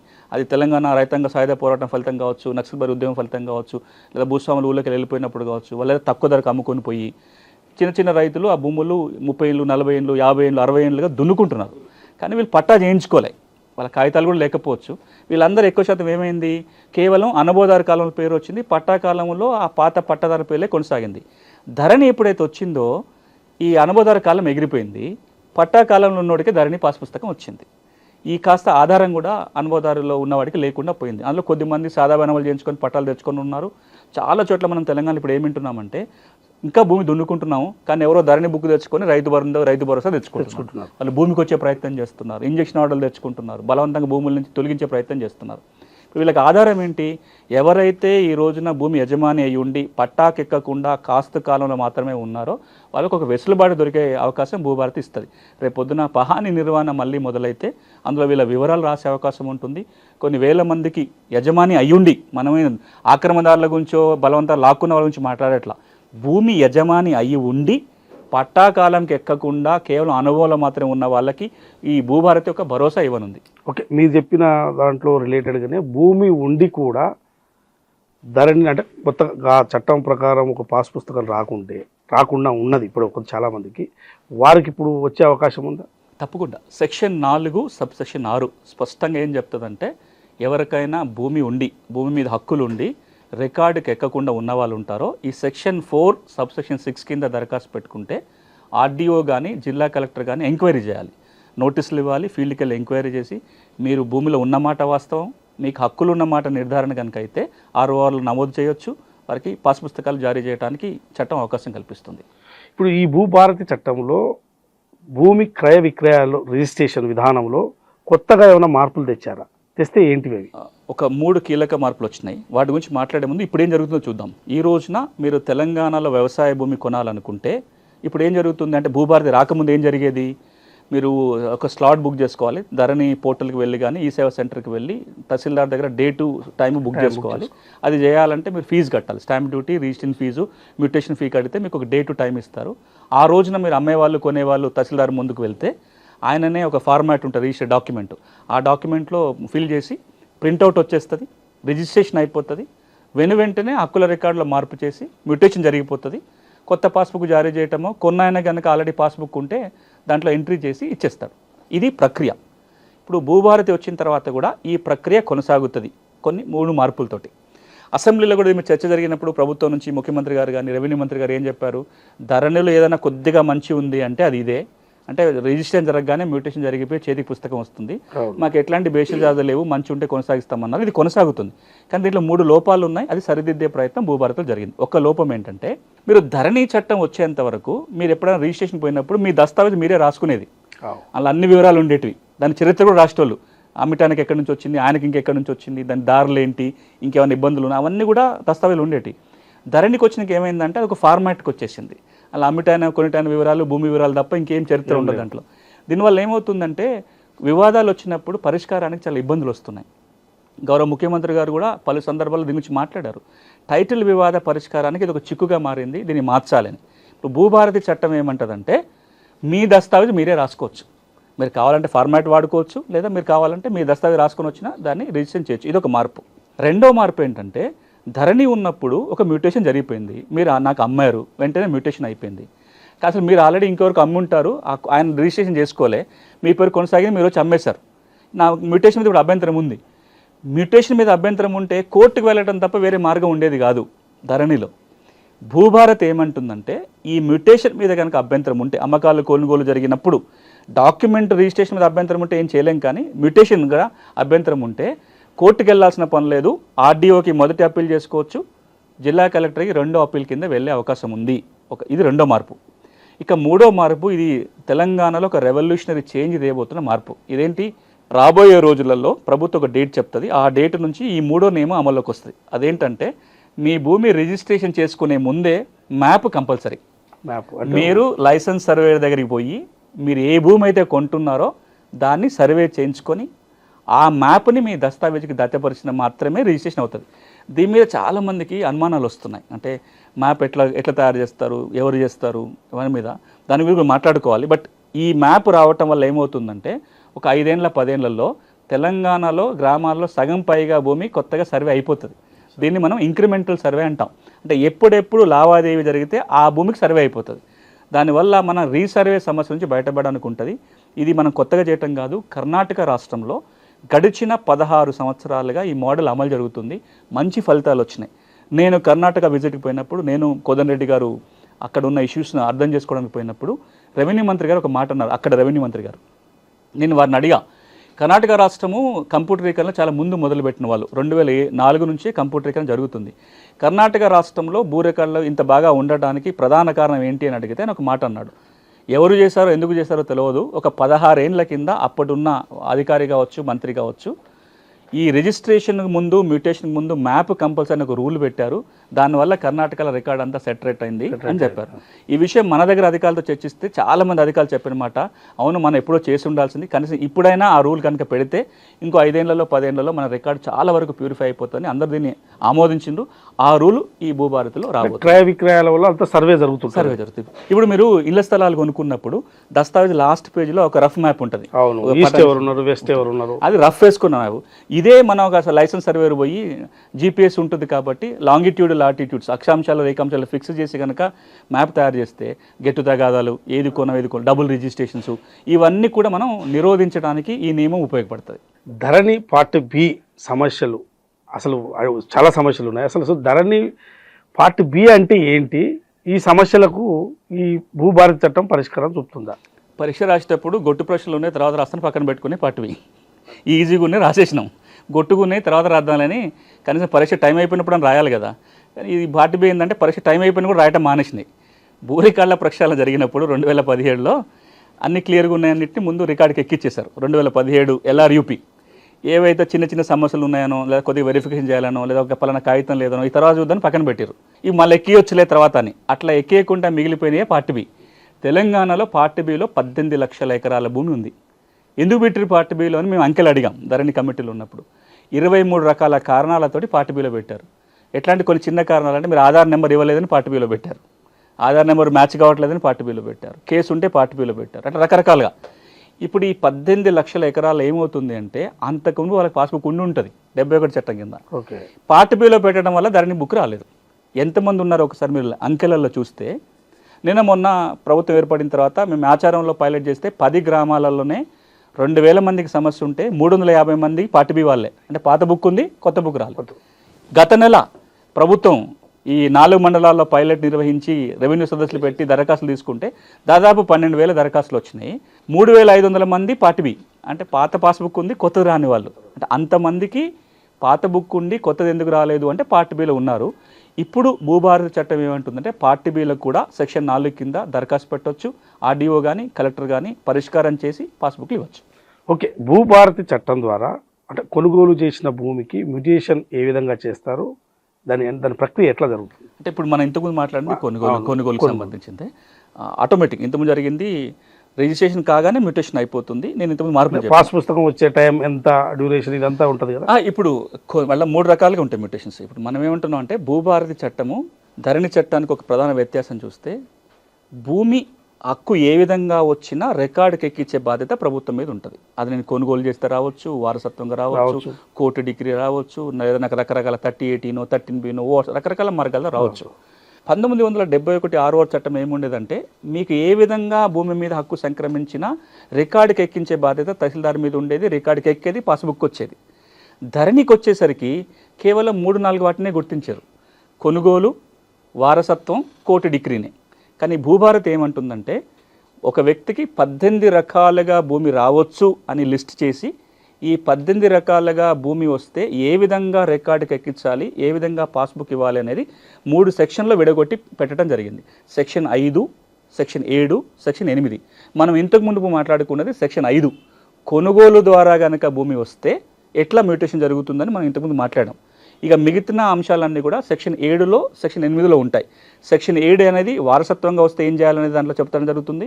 సెక్షన్ 8 అనేది ఇతర పద్ధతుల్లో భూమి వస్తే మ్యూటేషన్ ఎట్లా అనేది దాంట్లో ఉంటుంది. కొనుగోలు చేసినప్పుడు మాత్రం వెంటనే జరిగిపోతుంది. రిజిస్ట్రేషన్ జరగగానే మ్యూటేషన్ జరిగిపోతే టైం గ్యాప్ ఏదీ లేదు. మీ డాక్యుమెంట్ దస్తావేజు రిజిస్ట్రేషన్ అయిపోతుంది, వెంటనే మ్యూటేషన్ అయ్యి మీ చేతికి పాస్బుక్ వస్తుంది. వారసత్వంగా భూమి వస్తే ఆ భూమిని ఎట్లా అంటే పట్టా పొందాలి, ఎట్లా పాస్ పుస్తకం పొందాలి? ఇది కూడా ధరణి చాలా సమస్యలు సృష్టించింది. మీకు వారసత్వంగా భూమి వస్తే అంటే పట్టదారు చనిపోతే భూమి రావచ్చు, లేదా పట్టదారు వీలునామా రాసిపోతే వీలునామా ద్వారా భూమి రావాలి. ఇట్లా ఏ పద్ధతిలో వచ్చినా ధరణి చట్టం ఏమంటుండేనంటే వారసులు ఒక స్టేట్మెంట్, జాయింట్ స్టేట్మెంట్ రాసుకొని ఎకరానికి 2,500 మ్యూటేషన్ ఫీ కడితే డేటు టైం వస్తుంది. ఆ రోజున తహసీల్దార్ దగ్గరికి పోతే తహసీల్దారు మ్యూటేషన్ చేసేస్తాడు రికార్డు చూసుకొని. విచారణ చేసే అధికారం తహసీల్దార్కి లేదు. దీనివల్ల రాష్ట్ర వ్యాప్తంగా చాలా చిక్కులు వచ్చినాయి. ఉదాహరణకి ఓ పట్టదారు చనిపోయిండు, ఆయనకు 4 పిల్లలు ఉన్నారు, 2 ఊళ్ళో ఉంటున్నారు, 2 హైదరాబాద్లోనో దుబాయ్లోనో ఉన్నారు. ఈ ఊళ్ళో ఉన్న 2 మేమే వారసులమని చెప్పి ఓ స్టేట్మెంట్ రాసుకొని పోయి మాకు చెరిగి సగం వాటాను రాసుకొని పోతే కూడా మ్యూటేషన్ అయిపోయింది.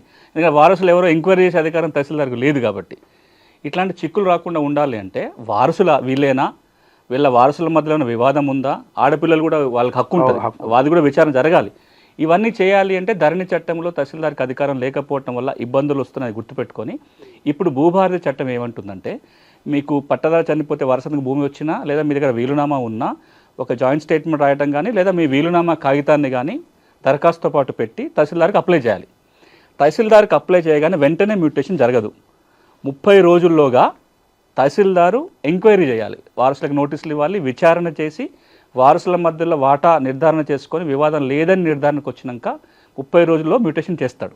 ఆ మ్యూటేషన్ ఆర్డర్ ద్వారానే రికార్డులో మార్పు వస్తుంది. ఇక చాలామందికి ఏమనుకోవచ్చు అంటే తహసీల్దార్ 30 రోజులకు చేయకపోతే ఎట్లా, మళ్ళీ ఇంతకుముందులాగా 6 నెలల్లో సంవత్సరం కాలయాపన చేస్తే ఇబ్బంది అవుతుందని చాలామందికి అనుమానం ఉంటుంది. దీన్ని నివృత్తి చేయడం కోసం భూభారతి చట్టం ఏమంటుందంటే 30 రోజుల్లోగా కనుక తహసీల్దార్ మ్యూటేషన్ చేయకపోతే 31వ రోజు మీ దరఖాస్తులో ఏ విధంగా మీ వాటాల పంపిణీ అడిగారో ఆ మేరకు కంప్యూటర్ మ్యూటేషన్ చేసేస్తుంది. ఇది ఆటో మ్యూటేషన్ అంటాం. సో మీకు పాస్బుక్ వచ్చేస్తుంది. కానీ ఒక మండలంలో కనుక ఎక్కువ ఆటోమేషన్ జరిగితే రెవెన్యూ అధికారులు వాళ్ళు రివ్యూ చేస్తారు, తహసీల్దార్ మీద చర్యలు తీసుకోవడానికి కూడా ఉంటుంది ఆటోమేషన్ చేయకుండా. సో ఇదేమవుతుంది, వారసత్వంగా భూమి వస్తే విచారణ చేసి నిజమైన వారసులకి వాళ్ళ హక్కుల మేరకు మ్యూటేషన్ చేసే విధంగా సెక్షన్ 7 భూభారతి చట్టంలో పొందుపరిచారు. సో మొత్తం ఓవరాల్గా విచారణ జరగాల్సిందే వారసత్వం అనేది. ఇప్పుడు మీకు రిజిస్ట్రేషన్ జరిగినప్పుడైతే విచారణ లేదు, అప్పటికప్పుడే జరిగిపోతుంది. వారసత్వంగా భూమి వచ్చినప్పుడు మాత్రం స్థానికంగా విచారణ చేసిన తర్వాతనే మ్యూటేషన్. ఓకే, మరొకటి ప్రధానమైంది కోర్టు డిగ్రీ లావణి పట్టా 38 ఓఆర్సీ పొందిన ల్యాండ్స్ ఎవరైతే ఉంటారో రైతులు, వారు పాస్ పుస్తకం ఎలా పొందాలి భూభారతి చట్టం ద్వారా? ఇప్పుడు నాకు రకరకాలుగా భూమి వచ్చే అవకాశం. ప్రభుత్వం అసైన్మెంట్ పట్టా ఇచ్చింది ఒక పద్ధతి, లేదా నేను ఇనాం భూమికి ఓఆర్సీ తెచ్చుకున్నా, నా దగ్గర ఓఆర్సీ ఉంది కానీ ఇంకా పాస్బుక్ రాలేదు. నేను పీటీని అంటే రక్షిత కౌలుదారిని 38 సర్టిఫికేట్ తెచ్చుకునే అవకాశం నాకు ఉంది. ఆర్డీఓ నాకు 38 ఇచ్చాడు కానీ పాస్బుక్ రాలేదు. లేదు నేను అసైన్మెంట్ భూమి కొనుగోలు చేశా, భూమి లేని పేద వ్యక్తి కనుక అసైన్మెంట్ భూమి కొంటే 2017 డిసెంబర్ 31 కంటే ముందు వాళ్ళకి పట్టా ఇవ్వచ్చు, ఇచ్చే అధికారం కలెక్టర్కి ఉంటుంది. నాకు అట్లా సర్టిఫికేట్ వచ్చింది, కానీ వీటిని ఏవి తీసుకొచ్చి ఆర్ఓఆర్ ఎక్కియాలంటే ధరణిలో అవకాశం లేదు. ఓకే, ఇప్పుడు భూభారత్ ఏమంటుందంటే మీరు చెప్పిన అన్నీ కూడా కోర్టు డిగ్రీ 38 ఓఆర్సీ 13B ఏ విధంగా భూమి వచ్చినా ఆర్డీఓకి దరఖాస్తు పెట్టుకోవాలి, ఆర్డీఓ విచారణ చేయాలి. మీకు హక్కులు వచ్చిన మాట వాస్తవం అయితే రికార్డుకి ఎక్కుతుంది, మీకు పాస్ పుస్తకం వస్తుంది. రికార్డులో పేరు ఉండి పాస్ పుస్తకం రాకపోతే భూభారతి చట్టం ద్వారా ఈ ఆప్షన్ ఉందా పాస్ పుస్తకం తెచ్చుకోవడానికి? తప్పకుండా. ఇప్పుడు ఎవరి పేరు అయితే రికార్డులో ఉంటుందో వాళ్ళకి పుస్తకం ఉండాలి. రికార్డు ఉండి కూడా పాస్ పుస్తకం రాని సందర్భాలు కొన్ని ఉండొచ్చు, వాళ్ళకి కొత్త పుస్తకం ఇష్యూ కాకపోవచ్చు. సెక్షన్ 10 భూభారతి చట్టం ఏమంటుందంటే మీ పేరు రికార్డులో ఉండి మీకు పాస్ పుస్తకం అందకపోతే 300 రూపాయలు ఫీజు కట్టి తహసీల్దార్కి దరఖాస్తు పెట్టుకుంటే కొత్త పాస్ పుస్తకం జారీ చేస్తారు. ఓకే, అసైన్డ్ భూములకు లావణి పట్టా భూములకు మీరు అంటే కొత్తగా పాస్ పుస్తకాలు ఇస్తారా? ఇది అసైన్మెంట్ సమస్యలు 2 విధాలుగా చూడాలి. ఒకటి, అసైనీ ఉన్నాడు లేదా ఆయన వారసులకు భూమి వచ్చింది, అసైనీకి కొత్త బుక్ రాలేదు, లేదా అసైనీ వారసుల పేరు మీద మ్యూటేషన్ జరగలేదు, ఇట్లాంటి ఇబ్బందులు చాలా ఉన్నాయి. తెలంగాణ రాష్ట్రంలో 25 లక్షల ఎకరాల అసైన్మెంట్ భూమి ఉంది. ఇందులో మీరు అసైనీ అయి ఉన్నా లేదా అసైనీ వారసులకు మ్యూటేషన్ జరగాలన్నా సెక్షన్ 8 కింద పట్టా తెచ్చుకునే అవకాశం ఉంది. మీరు దరఖాస్తు పెట్టొచ్చు, పాస్బుక్ వస్తుంది. కానీ ఇక్కడ అడుగుతున్నది ఏంటంటే మేము అసైన్మెంట్ భూములను కొనుక్కున్నాము, మాకు పట్టా కావాలని అడుగుతున్నారు. దాని మీద మనం ఈ చట్టం కింద ఉండదు. అసైన్మెంట్ భూములు కొంటే పట్టా ఎట్లా అనేది పిఓటి చట్టం కింద ఉంటుంది. తెలంగాణ రాష్ట్రంలో అసైన్మెంట్ భూముల బదలాయింపు నిషేధ చట్టం 1977, దాన్నే మనం పిఓటి చట్టం అంటాం, లేదా 9 of 77 అంటాం.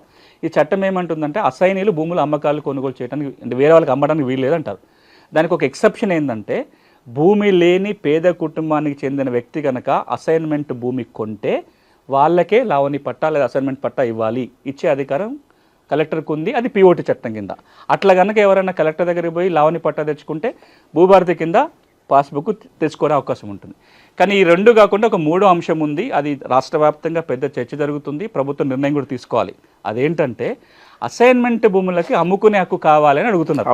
చాలా ఇదే పెద్ద సమస్య. మీరు భూభారతి మీద చర్చ జరిగిన ప్రతిసారి మీరు కింద కామెంట్లు కూడా చూడండి, ఎవరైనా వాటిలలో అన్నీ అడుగుతారు, అసైన్మెంట్కి పట్టాలు ఇస్తారా, పట్టాలు ఇస్తారంటే. ఇప్పుడు నేను చెప్పింది ఏంది, అసైనీకి పాస్బుక్ ఇవ్వచ్చు, అసైన్ నుంచి పేదోడు కొనుక్కుంటే పాస్బుక్లు ఇవ్వచ్చు, కానీ ఇతర సందర్భంగా పూర్తి పట్ట హక్కులు ఇవ్వటం అనేది ఈ చట్ట పరిధిలో రాదు.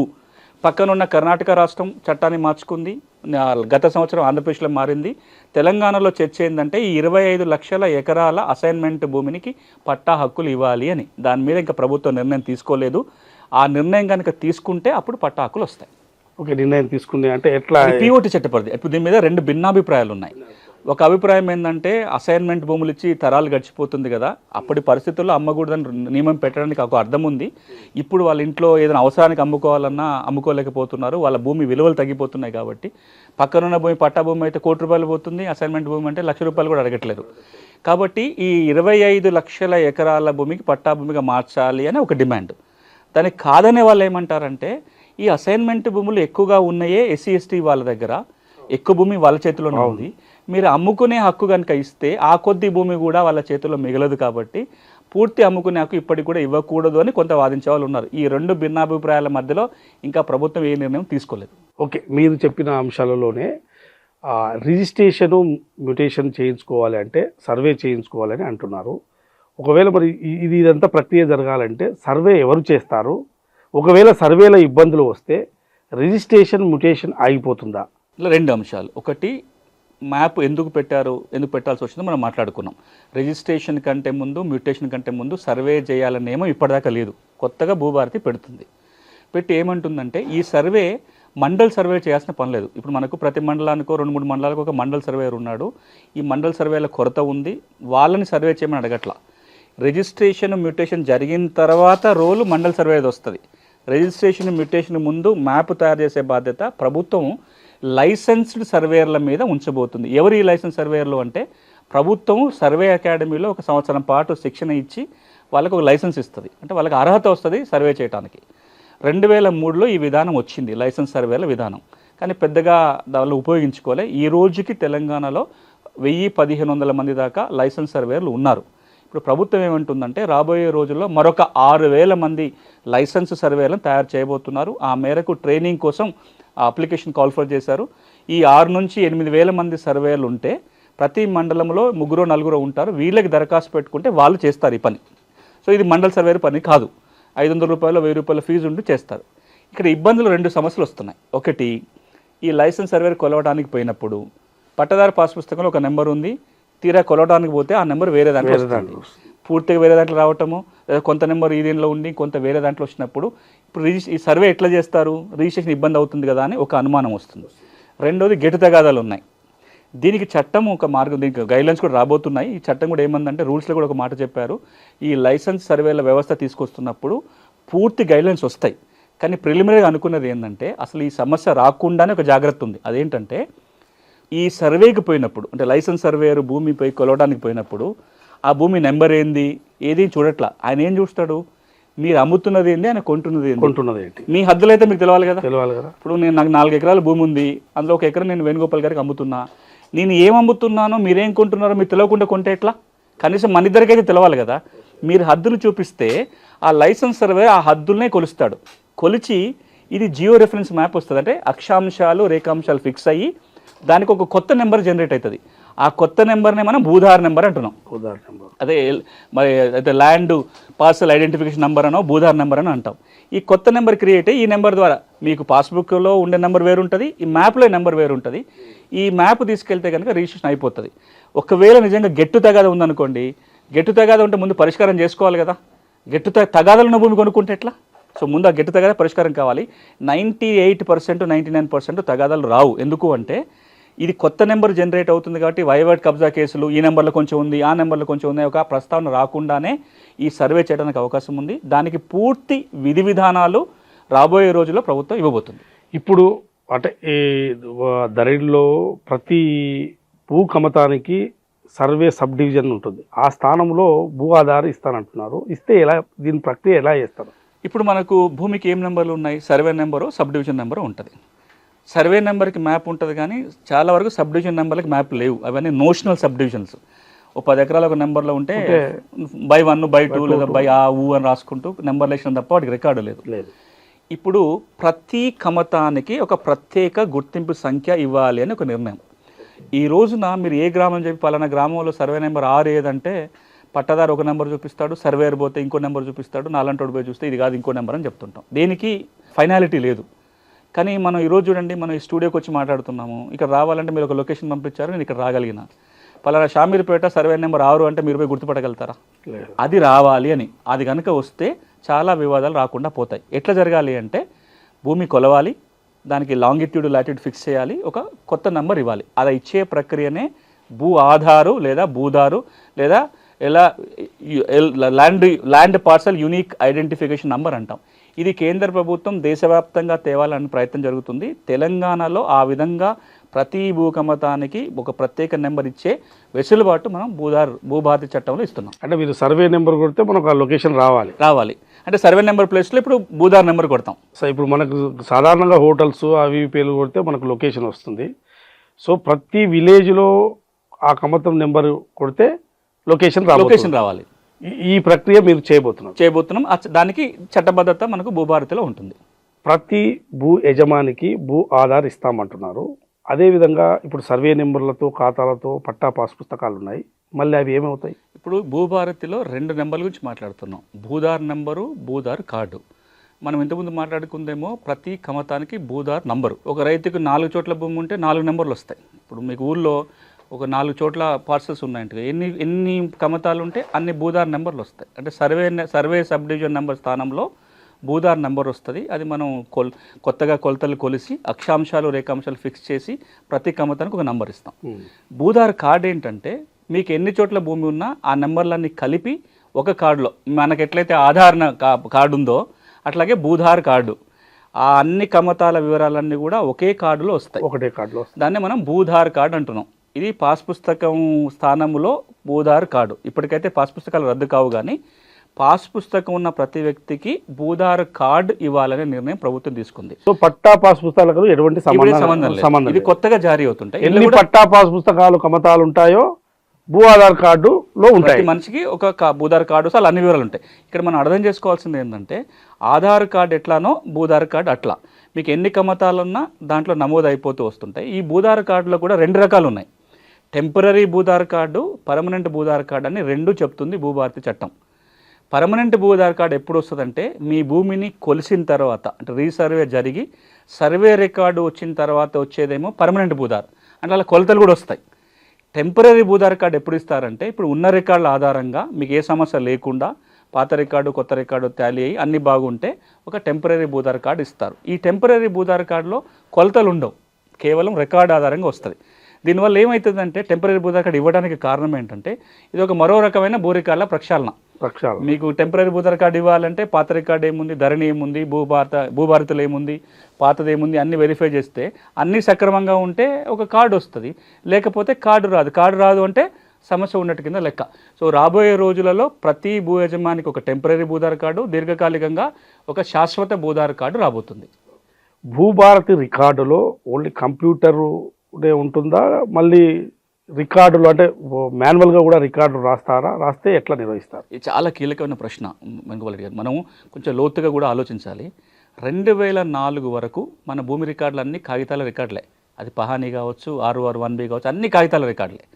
2004లో అప్పుడు కేంద్ర ప్రభుత్వం ఒక నిర్ణయం ఏం తీసుకుందంటే కాగితాల రికార్డు ఉండొద్దు, కంప్యూటర్ల రికార్డే ఉండాలి ఒక పాలసీ నిర్ణయం తీసుకొని భూ రికార్డుల కంప్యూటరీకరణ పేరుతో కొన్ని 100 కోట్లు ఖర్చు పెడుతూ అన్ని రాష్ట్రాలలో కాగితాల రికార్డు కంప్యూటర్కి ఎక్కించే ప్రయత్నం జరిగింది. ఎందుకు? తప్పు ఒప్పులు ఉండొద్దు, ట్యాంపరింగ్ జరగకుండా ఉండాలని. ఇప్పుడు అందులో భాగంగా ఈ రోజున మొన్న ధరణి కావచ్చు, ఇప్పుడు భూభారతి కావచ్చు, కంప్యూటర్లోనే ఉంటుంది.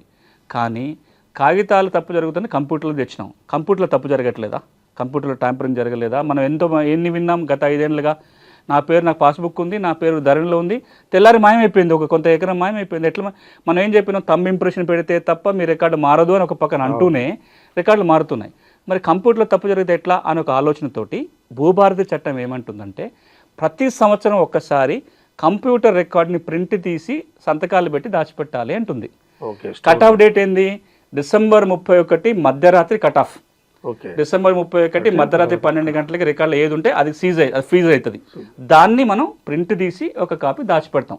కానీ ఈరోజు కొంతమందికి అపోహలు ఏమొస్తున్నాయంటే మళ్ళీ కాగితాల మీద రికార్డు రాస్తారట, మళ్ళీ దీన్ని కంప్యూటర్లు పెడతారట, మళ్ళీ కాగితాలు రాసినప్పుడు మళ్ళీ గ్రామ పాలనాధికారులు రాబోతున్నారు, వీళ్ళు మళ్ళీ రాస్తారు. ఇది తప్పు, ఇది ఒక అపోహ మాత్రమే. కంప్యూటర్లో ఉన్న రికార్డు ప్రింట్ తీసి సంవత్సరానికి ఒకసారి దాచి పెడతారు తప్ప కాగితాల మీద రికార్డు మళ్ళీ రాసి కంప్యూటర్లు పెట్టే వ్యవస్థ రాదు. భూభారతిలో భాగంగా కొత్తగా రాబోతున్న గ్రామ పాలన అధికారుల పాత్ర ఎట్లా ఉండబోతుంది? మనము ఒక 10 ఏళ్ల క్రితము తెలంగాణ రాష్ట్రం ఏర్పడుతున్నప్పుడు మీరందరికీ తెలుసు, భూ కార్వాన్ పేరుతోటి రాష్ట్రమంత్రి తిరిగి ప్రజలను అడిగినాం. కొత్త రాష్ట్రం ఏర్పడుతుంది, కొత్త ప్రభుత్వం రాబోతుంది కదా, భూములకు సంబంధించి ఏం చేస్తే బాగుంటుందని అడిగితే ఒక 10 అంశాలు చెప్పారు.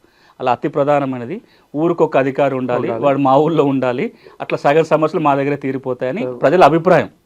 కానీ ఏదో ఒక కారణంతో ఆ వ్యవస్థ పూర్తిగా రద్దయిపోయింది 2020లో. ఇప్పుడు కూడా అందరూ ఏం కోరుకుంటున్నారంటే గ్రామంలో భూ పరిపాలన ఒక వ్యక్తి లేకపోతే చాలా నష్టం జరుగుతుంది.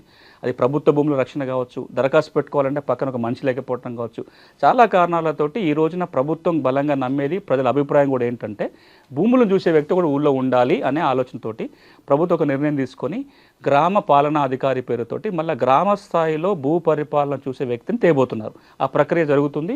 రాబోయే కొద్ది కాలంలో 10,954 రెవెన్యూ గ్రామాలు ఉన్నాయి. ప్రతి గ్రామంలో ఒక పాలనాధికారి రాబోతున్నాడు.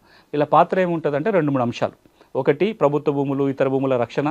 రెండోది భూభారతి చట్టం కింద చాలా అంశాలలో నోటీసులు ఇవ్వాల్సి వస్తుంది. ఎంక్వైరీ చేయాలి, నోటీసులు ఇవ్వాలి. ఆ నోటీసులని పార్టీలకు అందియటం కావచ్చు, తేదీలు చెప్పటం కావచ్చు. ఇప్పుడు రెవెన్యూ రికార్డుల నిర్వహణ చేయాలి, అంటే ఆన్లైన్ రికార్డులను సరిగ్గా ఉన్నాయా లేదా చూడటం కావచ్చు. అంటే గ్రామ స్థాయిలో రెవెన్యూ పరిపాలన, భూ పరిపాలన చూడడం కోసం ఈ గ్రామ పాలన అధికారులు పనికొస్తారు. వాళ్ళ ద్వారా తప్పు జరగకుండా ఉండడం కోసం మాన్యువల్ రికార్డు ఏది ఉండదు, వాళ్ళ మీద అజమాయిషి ఉంటుంది. గౌరవ ముఖ్యమంత్రి గారు ఈ భూభారతి చట్టాన్ని లాంచ్ చేసి ఒక మాట అన్నారు, ప్రతి వ్యవస్థలో తప్పు చేసే వాళ్ళు ఉన్నారు, ఆ వ్యవస్థ అవసరం లేదో చూసుకుంటాం, తప్పు చేసే వాళ్ళని శిక్షిస్తాం తప్ప వ్యవస్థని రద్దు చేయకూడదు అని వారు అభిప్రాయం చెప్పారు. కాబట్టి ఈ రోజున భూ పరిపాలన చూసే వ్యవస్థ అవసరం ఉంది, ఆ వ్యవస్థ రాబోతుంది. దీని ద్వారా భూ సమస్యల సత్వర పరిష్కారానికి ఒక మార్గం ఏర్పడబోతుంది. భూ రికార్డుల సమస్యలకు కోర్టుకు వెళ్ళాల్సిన అవసరం లేదు అని అంటున్నారు. సో మరి భూభారతి చట్టంలో దీని పరిష్కారానికి ఎలాంటి అప్పీల్ వ్యవస్థ ఉన్నది? ఇప్పుడు ధరణి చట్టం వచ్చేంత వరకు రికార్డులో తప్పులు ఉంటే రెవెన్యూ యంత్రాంగమే పరిష్కారం చేయాలి, అప్పీల్ వ్యవస్థ అక్కడే ఉండాలి. యాజమాన్య హక్కుల వివాదం, ఓనర్షిప్ డిస్ప్యూట్ అంటాం, ఆ భూమి నీదా నాదా అని కొట్లాట వస్తే సివిల్ కోర్టుకు వెళ్ళాలి. ధరణి వచ్చినాక ఏమైందంటే కేవలం ఓనర్షిప్ డిస్ప్యూట్ మాత్రం కాదు, రికార్డులో జరిగిన పొరపాట్ల కూడా కోర్టుకు వెళ్ళాల్సిన పరిస్థితి ధరణి కల్పించింది. మీరు 2020 నుంచి ఈ రోజు వరకు సివిల్ కోర్టుల కేసుల సంఖ్య ఒకసారి పరిశీలించి చూడండి. తెలంగాణ రాష్ట్రంలో ఉన్న సివిల్ కోర్టులలో ధరణి రాకముందు ఎన్ని కేసులు ఉండేటివి, ధరణి వచ్చిన తర్వాత కేసులు ఎన్ని ఉన్నాయి? సింపుల్. నాకున్న అభిప్రాయం, నాకున్న ఇన్ఫర్మేషన్ ప్రకారం కూడా ఒకప్పుడు ఒక సివిల్ కోర్టులో రోజుకు 1-2 టైటిల్ సూట్స్ పడితే చాలా ఎక్కువ కింద లెక్క. యాజమాన్య హక్కుల వివాదం ఉండే కేసులు ఒక 1-2 ఇంజక్షన్ సూట్లు పడితే 10 మించి కాదు. ఈ రోజున మీరు ఏ సివిల్ కోర్టుకు పోయినా రోజు 5-10 టైటిల్ సూట్స్ పడుతున్నాయి. ఎందుకు పడుతున్నాయంటే నా రికార్డులో స్పెల్లింగ్ మిస్టేక్ తప్పు ఉందని, నా సర్వే నెంబర్ మాయమైందని, నా భూమి వేరే వాడి పేరుతో ఎక్కించిందని, ఇట్లాంటి డిస్ప్యూట్స్ అన్నీ కూడా సివిల్ కోర్టుకు వస్తున్నాయి. ఇప్పుడు భూభారతి చట్టం ఏమంటుందంటే చాలా స్పష్టంగా చట్టంలో పేర్కొన్న మాట, భూమి యాజమాన్య హక్కుల వివాదం ఉంటేనే కోర్టుకు వెళ్ళాలి. రికార్డులో తప్పులుంటే రికార్డు ప్రభుత్వమే నిర్వహిస్తుంది కాబట్టి ప్రభుత్వ అధికారులే వాటిని పరిష్కరిస్తారు అని చెబుతూ, ఏంటి అప్పీల్ వ్యవస్థ? 2 అంచెల అప్పీల్ వ్యవస్థ ఉంది. మ్యూటేషను ఇటు తహసీల్దారు అటు ఆర్డీఓ చేస్తున్నాడు కాబట్టి తహసీల్దారు చేసిన మ్యూటేషన్ మీద అభ్యంతరం ఉంటే ఆర్డీఓకి ఒక ఫస్ట్ అప్పీలు, కలెక్టర్కి సెకండ్ అప్పీలు. ఆర్డీఓ చేసిన మ్యూటేషన్ మీద అభ్యంతరాలు ఉంటే కలెక్టర్కి ఫస్ట్ అప్పీలు, జిల్లా స్థాయిలో ల్యాండ్ ట్రిబ్యునల్ రాబోతుంది, ల్యాండ్ ట్రిబ్యునల్కు వెళ్ళడానికి అవకాశం కల్పిస్తుంది. అంటే ఒక 2 అంచెల అప్పీల్ వ్యవస్థ రెవెన్యూ యంత్రాంగంలో ఉంటుంది. ఒక్క మాట మనం అర్థం చేసుకోవాల్సింది, ఈ రికార్డు ఎవరు రాస్తున్నారు? ప్రభుత్వ అధికారులు రాస్తున్నారు. ఎందుకు రాస్తున్నారు?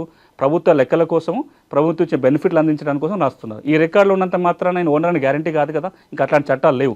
మరి రికార్డు రాసే అధికారి తప్పు చేస్తే తప్పుల సవరణకు కోర్టుకు పంపడం సరైనది కాదు అని ప్రభుత్వం భావిస్తుంది. కాబట్టి ఇందులోనే ఒక 2 అంచెల అప్పీల్ వ్యవస్థ సెక్షన్ 15 ద్వారా పొందుపరచడం జరిగింది. ఓకే, ఇప్పుడు మీరు అంటున్న అంటే భూమికి సంబంధించి ఒక సమస్యల పరిష్కారానికి ట్రిబ్యునల్ ఏర్పాటు చేస్తారా, లేకుంటే ఎట్లా ఈ ట్రిబ్యునల్ ఏర్పాటు చేస్తే ఎలా చేస్తారు? ఈ ట్రిబ్యునల్ ఎలాంటి సమస్యలు పరిష్కరిస్తుంది? భూమి ట్రిబ్యునల్ ఏర్పాటు చేయాలని సెక్షన్ 14 చెప్తుంది భూభారతి చట్టంలోని. ఆ ప్రభుత్వ ఆలోచన ఏంటంటే కింద స్థాయిలో రెవెన్యూ అధికారులు తీసుకున్న తీర్పుల మీద ఇటు సివిల్ కోర్టుకో మళ్ళీ హైకోర్టుకో వెళ్ళి కోర్టులలో భారం పెంచడం కాకుండా జిల్లా స్థాయిలో, అది ఉమ్మడి జిల్లా కేంద్రంగా కావచ్చు లేదా ఇప్పుడున్న చిన్న జిల్లా కేంద్రంలో కావచ్చు, అవసరాన్ని బట్టి జిల్లా స్థాయిలో ట్రిబ్యునల్ ఏర్పాటు చేయాలనే నిర్ణయం ప్రభుత్వం తీసుకుంది. సెక్షన్ 14 కూడా అదే చెప్తుంది. ఎవరైతే జిల్లా కలెక్టర్లు తీర్పులు ఇస్తారో దాని మీద అప్పీలు వెళ్ళటం కోసం జిల్లా స్థాయి ట్రిబ్యునల్ ఏర్పాటు. ఇప్పుడు ప్రభుత్వం చెప్పిన అంశం ఏంటంటే రాబోయే 3-4 నెలల్లో కేసు లోడును చూసి, అంటే ఏ జిల్లాలో ఎక్కువ కేసులు ఉన్నాయి తక్కువ ఉన్నాయి దాన్ని బట్టి వీలైతే ప్రతి ఉమ్మడి జిల్లా కేంద్రంలో ఒక ట్రిబ్యునల్ పెట్టడం కానీ, లేదా మొత్తం తెలంగాణలో ఒక 4-5 చోట్ల ల్యాండ్ ట్రిబ్యునల్ని ఏర్పాటు చేస్తామని గౌరవ ముఖ్యమంత్రి గారు ప్రకటించారు, రెవెన్యూ మంత్రి ప్రకటించారు. ఈ ట్రిబ్యునల్ ఏర్పాటు జరుగుతుంది. అందులో ఎవరు ఉండాలి? రెవెన్యూ అధికారులు ఉండాలా, జ్యుడిషియల్ ఆఫీసర్లు ఉండాలా, లేకపోతే వర్కింగ్ ఉండాలా, రిటైర్డ్ ఉండాలా, ఇవన్నీ కూడా ఇంకా ప్రభుత్వం నిర్ణయం తీసుకోలేదు. రాబోయే రోజుల్లో ఒక నిర్ణయం తీసుకొని ఆ కాంపోజిషన్ ఎట్లా ఉండాలి అనేది వస్తుంది. ఒక్కసారి భూమి ట్రిబ్యునల్ కనుక ఏర్పాటైతే జిల్లా కలెక్టర్లు ఇచ్చే తీర్పుల మీద ల్యాండ్ ట్రిబ్యునల్ అప్పీలు పోతానికి ఒక అవకాశం ఏర్పడుతుంది. రికార్డులను ట్యాంపర్ చేసి తప్పుడు ఉత్తర్వులు ఇచ్చి ఇట్లాంటి మార్పులు చేర్పులు చేసి ఈ అధికారులను ఎట్లా శిక్షిస్తారు ఈ భూభారతి చట్టంలో? సెక్షన్ 19, సెక్షన్ 20 భూభారతి 2 కీలకమైన సెక్షన్స్ మీరు అడిగిన దానికి. ఒక పక్కన ఎవరైతే అధికారులు బోనఫైడ్ ఇంటెన్షన్ తోటి తీర్పులు ఇస్తారో వాళ్ళ మీద యాక్షన్ తీసుకోకూడదు ఒక మాట చెప్తూ రక్షణ కల్పిస్తూ, ఎందుకంటే రెవెన్యూ అధికారులు వాళ్ళ ఒక క్వాసీ జ్యుడిషియల్ అథారిటీగా కొన్ని తీర్పులు ఇస్తారు కాబట్టి మంచి చేసి సదుద్దేశంతో ఇచ్చిన తీర్పుల మీద మన ప్రభుత్వం రక్షణ కల్పించాలి. రక్షణ సెక్షన్ 19 కల్పిస్తారు. కానీ ఎవరైనా మీరు అన్నట్టుగా ఫ్రాడ్ చేసి రికార్డ్ ట్యాంపర్ చేయటము, మోసపూరితంగా ఉత్తర్వులు ఇచ్చి రికార్డులు మార్చేవాడుకో పట్టాలు చేయటం ఇలాంటివి కనుక జరిగితే సెక్షన్ 20 కింద వాళ్ళని ఉద్యోగం నుంచి తొలగించవచ్చు, సస్పెండ్ చేయొచ్చు, క్రిమినల్ యాక్షన్ తీసుకోవచ్చు, ఆ రికార్డ్ని సరి చేయొచ్చు. ఒకవేళ భూమి వేరే వాళ్ళకి స్వాధీనంలో పోతే తిరిగి అప్పగించే అధికారం కూడా సెక్షన్ 20 కింద సుపీరియర్ ఆఫీసర్స్కి ఉంటుంది. ఇది ఒక మంచి ప్రొవిజన్ కూడా. అంటే ఒక పక్కన మంచి చేసే అధికారం రెవెన్యూ యంత్రాంగానికి ఇస్తూనే తప్పు జరిగితే కనుక చర్య తీసుకునే పవర్ కూడా ప్రభుత్వం దగ్గర ఉంది. ప్రభుత్వ భూములను అంటే మోసపూరితంగా పట్టాలు పొందితే వీటిని రద్దు చేసే విధానం ఉందా భూభారతి చట్టంలో?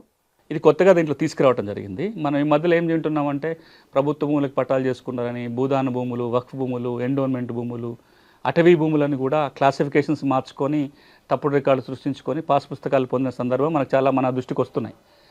సెక్షన్ 16 భూభారతి చట్టం ఏం చెప్తుందంటే ఇట్లా కనుక జరిగితే ఎవరన్నా ఈ ప్రభుత్వ భూమి కానీ, భూదాన్ కానీ, వక్ఫ్ కానీ, ఎండోన్మెంట్ కానీ, ఫారెస్ట్ భూములకి తప్పుగా కనుక పట్టాలు పొందితే ఈ ప్రపంచంలో ఎవరైనా సరే కంప్లైంట్ ఇవ్వచ్చు. భూభారతి పోర్టల్లో ఒక ఆప్షన్ ఉంటుంది. ఆ కంప్లైంట్ రేజ్ చేస్తే CCLA భూ పరిపాలన ప్రధాన కమిషన్కి అధికారం ఉంటుంది. వారు ఆ కంప్లైంట్ మీద యాక్షన్ తీసుకొని చర్య తీసుకోవచ్చు, రికార్డ్ సరి చేయొచ్చు, భూమిని తిరిగి స్వాధీనపరచుకునే అధికారం CCLAకు ఉంటుంది. అప్లికేషన్ వచ్చినా చేయొచ్చు, లేదా CCLA తనంతట తానుగా సోమోటో అంటాం, తనంతట తాను కూడా కేసు నమోదు చేసుకొని చర్య తీసుకోవడానికి సెక్షన్ 16 అవకాశం కల్పిస్తుంది. ఈ భూ సమస్యల పరిష్కారానికి అతను ఆర్థికంగా లేకపోవడము లేకుంటే ఇతర కారణాల వల్లనో అతను ఈ పరిష్కార మార్గం పొందలేని పరిస్థితి ఉంటుంది. వారికి ప్రభుత్వము ఎలాంటి సాయం అందించి పరిష్కార మార్గం చూపే అంశము ఈ భూభారతిలో చట్టంలో ఉందా? ఇప్పుడు భారతదేశం సుప్రీంకోర్టు ప్రకటన చెప్పిందంటే అన్యాయం గురైన వాడు న్యాయం పొందాలంటే వారికి ఉచిత న్యాయ సాయం ఇవ్వాలి. అట్లా పొందటం అనేది ప్రాథమిక హక్కు అని తీర్పిచ్చింది. నాకు డబ్బులు లేకనో ఇంకో కారణంతో నా అప్పీలే వేసుకోలేని పరిస్థితి ఉంది నాకు. అట్లాంటి పరిస్థితుల్లో వాళ్ళకి ఉచిత న్యాయ సహాయం అందించే బాధ్యత ప్రభుత్వం మీద ఉంటుంది. ఆయన ప్రాథమిక హక్కు. దురదృష్టం ఏంటంటే ఇన్నేళ్లుగా భూమి సమస్యలు ఉన్న వాళ్ళకి ఉచిత న్యాయ సాయం దక్కట్లేదు. నాకు సమస్య ఉంది, నేను ఆర్డీఓ దగ్గర కలెక్టర్ దగ్గర అప్పీల్ వేసుకోవాలి, లేదా నేను సివిల్ కోర్టుకు పోవాలి, లేదా నాకు ఏమైనా ఒక సలహా కావాలి, నాకు ఎవడో అప్లికేషన్ రాసి పెట్టేటోడు కావాలి. ఇట్లాంటి ఏమీ దక్కకపోవటం వల్ల ఇబ్బంది పడుతున్న నేపథ్యంలో దేశంలోనే మొట్టమొదటిసారిగా ఒక భూమి చట్టములో పేద రైతులకు కానీ, ఎస్సీలకు కానీ, ఎస్టీలకు కానీ, మహిళలకు కానీ ఉచిత న్యాయ సహాయం అందించాలి అని నియమం పెట్టిన చట్టం ఏదైనా ఉంది అంటే భూభారతి చట్టం. దీంట్లో స్పష్టంగా ఏం పేర్కొన్నారు, ఇప్పుడు నేను చెప్పిన వర్గాలు ఎవరైనా కానీ ఎస్సీలు, ఎస్టీలు, మహిళలు, పేద కుటుంబాల వాళ్ళు ఎవరైనా సరే అప్పీలు వెళ్ళలేకపోయినా లేదా వాళ్ళకి సలహాలు కావాల్సి వచ్చినా రెవెన్యూ అధికారే ఉచిత న్యాయ సహాయం అందించాలి. ఎట్లా అందించాలి అంటే ఒకటి, ఈ ఉచిత సాయం అందించడానికి ఒక వ్యవస్థ ఉంది, లీగల్ సర్వీస్ అథారిటీ అని. వాళ్ళ కోఆర్డినేషన్ ద్వారా లీగల్ ఎయిడ్ ఇప్పించాలి. లేదా ఈ ఉమ్మడి ఆంధ్రప్రదేశ్ రాష్ట్రంలో దేశంలో ఎక్కడా లేనట్టుగా పారాలీగల్ వ్యవస్థ తీసుకొచ్చి ప్రతి జిల్లాలో భూమి కేంద్రాలు పెట్టి ఉచిత సాయం అందించే ఏర్పాటు DRDAలో ఉండే సెర్పు సంస్థ ద్వారా, వాళ్ళ ద్వారానైనా సరే ఉచిత న్యాయ సాయం అందించాలి. ఒక్క మాటలో చట్టం మంచిగా ఉంది, నియమాలు ఉన్నాయి, అప్పీల్ వ్యవస్థ ఉంది, దాన్ని వినియోగించుకోలేని పరిస్థితులు ఉన్న వాళ్ళకి సహాయం చేసే బాధ్యత కూడా ఈ రోజున రెవెన్యూ శాఖ మీద ఉంది. సో ధరణి పోయి భూభారతి చట్టం రావడం వల్ల జరిగే కీలక మార్పులు ఏంటి? చాలామంది అనుకున్నారు 18 సెక్షన్లు 22 సెక్షన్లు అయినాయి, ఒక కలర్లో ఉన్న వెబ్సైట్ ఇంకో కలర్ మారింది అనుకుంటున్నారు. అది మీకు బయట కనపడే మార్పు. కానీ నిజంగా రైతుల జీవితాలలో సంపూర్ణ మార్పు, వాళ్ళ భూమి హక్కుల రక్షణకు ఇందులో నియమాలు ఉన్నాయి. ఒక్క మాటలో చెప్పాలంటే మీకు తెలంగాణలో భూమి ఉండి పాస్ పుస్తకం రాకపోతే ఈ చట్టం పాస్ పుస్తకం ఇప్పిస్తుంది. మీకు తెలంగాణలో భూమి ఉండి పాస్ పుస్తకం ఉంది కానీ తప్పులు ఉన్నాయంటే ఈ చట్టం మీ పుస్తకంలో ఉన్న తప్పుల్ని సవరించడానికి అవకాశం కల్పిస్తుంది. మీ తప్పుల సవరణకు మీ పుస్తకం తెచ్చుకోవడానికి కోర్టుల చుట్టూ తిరగకుండా రెవెన్యూ యంత్రాంగమే ఆ పని చేసే అవకాశం ఈ చట్టం కల్పిస్తుంది. మీరే దరఖాస్తు పెట్టాల్సిన పని లేదు. ప్రభుత్వం రెవెన్యూ సదస్సుల పేరుతోటో మరో కార్యక్రమం పేరుతోటో రెవెన్యూ అధికారులే గ్రామాలకు పోయి మళ్ళీ సమస్యల పరిష్కారం చేసే ఒక వెసులుబాటు ఈ చట్టం ఇస్తుంది. రెవెన్యూ అధికారులు గ్రామాలకు వెళ్ళటం మానేసి చాలా కాలమైంది. గడిచిన 10 ఏళ్ళుగా చూస్తే ఒకే ఒక్కసారి రెవెన్యూ యంత్రాంగం గ్రామానికి వెళ్ళింది. 2017లో భూరికాల ప్రక్షాళన చేసినప్పుడు తప్ప 2014 నుంచి 2025 11 ఏళ్ల కాలంలో రెవెన్యూ సిబ్బంది గ్రామాలకు పోయింది ఎక్కడ? అంతకంటే ముందు సంవత్సరానికి ఒకసారి ఏదో ఒక కార్యక్రమంతో రెవెన్యూ సిబ్బంది గ్రామాలకు పోయేది. ఈ చట్టం ద్వారా రెవెన్యూ అధికారులు గ్రామాలకు పోతారు, పరిష్కారం చేస్తారు. అన్నిటికంటే కీలకం, ఒకప్పుడు అంటే ఈ చట్టాలు గోలా కాగితాలు లేనప్పుడు 100 ఏళ్ళు వెనక్కో 150 ఏళ్ళు వెనక్కి పోతే మీకు భూమి ఉందా, దున్నుకున్నారా, సంతోషం, మీ భూమి ఎడిగిపోతే మీరే యజమాని. ఆ తర్వాత మీ చేతిలో శిస్తు కాగితం ఉంటే మీకు భూమి ఉన్నట్టు. ఈ రోజున ఎట్లాంటి పరిస్థితి అంటే మీరు ఆర్ఓఆర్లో ఉంటేనే మీకు భూమి ఉన్నట్టు. నిజంగా భూమి ఉండి కూడా ఆర్ఓఆర్లో లేకపోతే మీకు ఏ బెనిఫిట్లు రావు. భూభారతి చట్టం ఏమంటుందంటే తెలంగాణలో భూమి ఉన్న వాళ్ళ ప్రతి వ్యక్తి పేరు రికార్డులో వస్తుంది, రికార్డులో ఉన్న వాళ్ళందరికీ పాస్బుక్ వస్తుంది. మీ భూములకి భద్రత కల్పించే ఏర్పాటు భూభారతి ద్వారా జరిగింది. కానీ ఇక్కడ ఒకటి అర్థం చేసుకోవాలి మనం, వీటన్నిటికీ చట్టం వచ్చింది. చట్టం అమలు చేయడం కోసం యంత్రాంగాన్ని సంసిద్ధత చేస్తుంది ప్రభుత్వం. చట్టాన్ని ప్రజలకు తెలియజెప్పే ప్రయత్నం కూడా చేస్తుంది. అది ఇంకా చాలా కీలకమైన అంశం. చట్టాన్ని ప్రజలకు చెప్పాలని కూడా చట్టంలో రాసిపెట్టాం.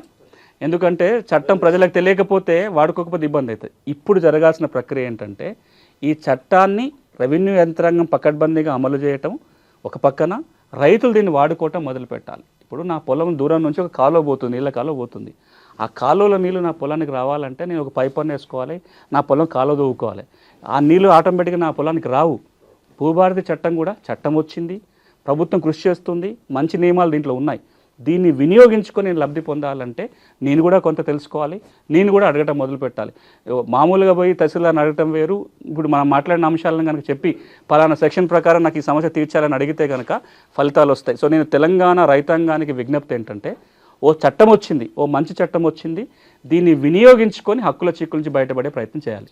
సో ఓవరాల్గా ఈ భూభారతి చట్టం అమలు చేయడానికి ప్రభుత్వం ఎలాంటి చర్యలు తీసుకుంటుంది? ఇప్పటి వరకు 14వ తారీఖున చట్టం అమల్లోకి వచ్చింది. ఏప్రిల్ 14 అంబేద్కర్ గారి జయంతి సందర్భంగా చట్టం అమల్లోకి వచ్చింది. 2 చర్యలు ఇప్పుడు కొనసాగుతున్నాయి. ఒకటి, చట్టాన్ని రైతుకు చెప్పే ప్రయత్నం జరుగుతుంది. మండల కేంద్రాలలో కలెక్టర్ల ఆధ్వర్యంలోనే అవగాహన సదస్సులు ఏర్పాటు జరిగి చట్టం చెప్తున్నారు.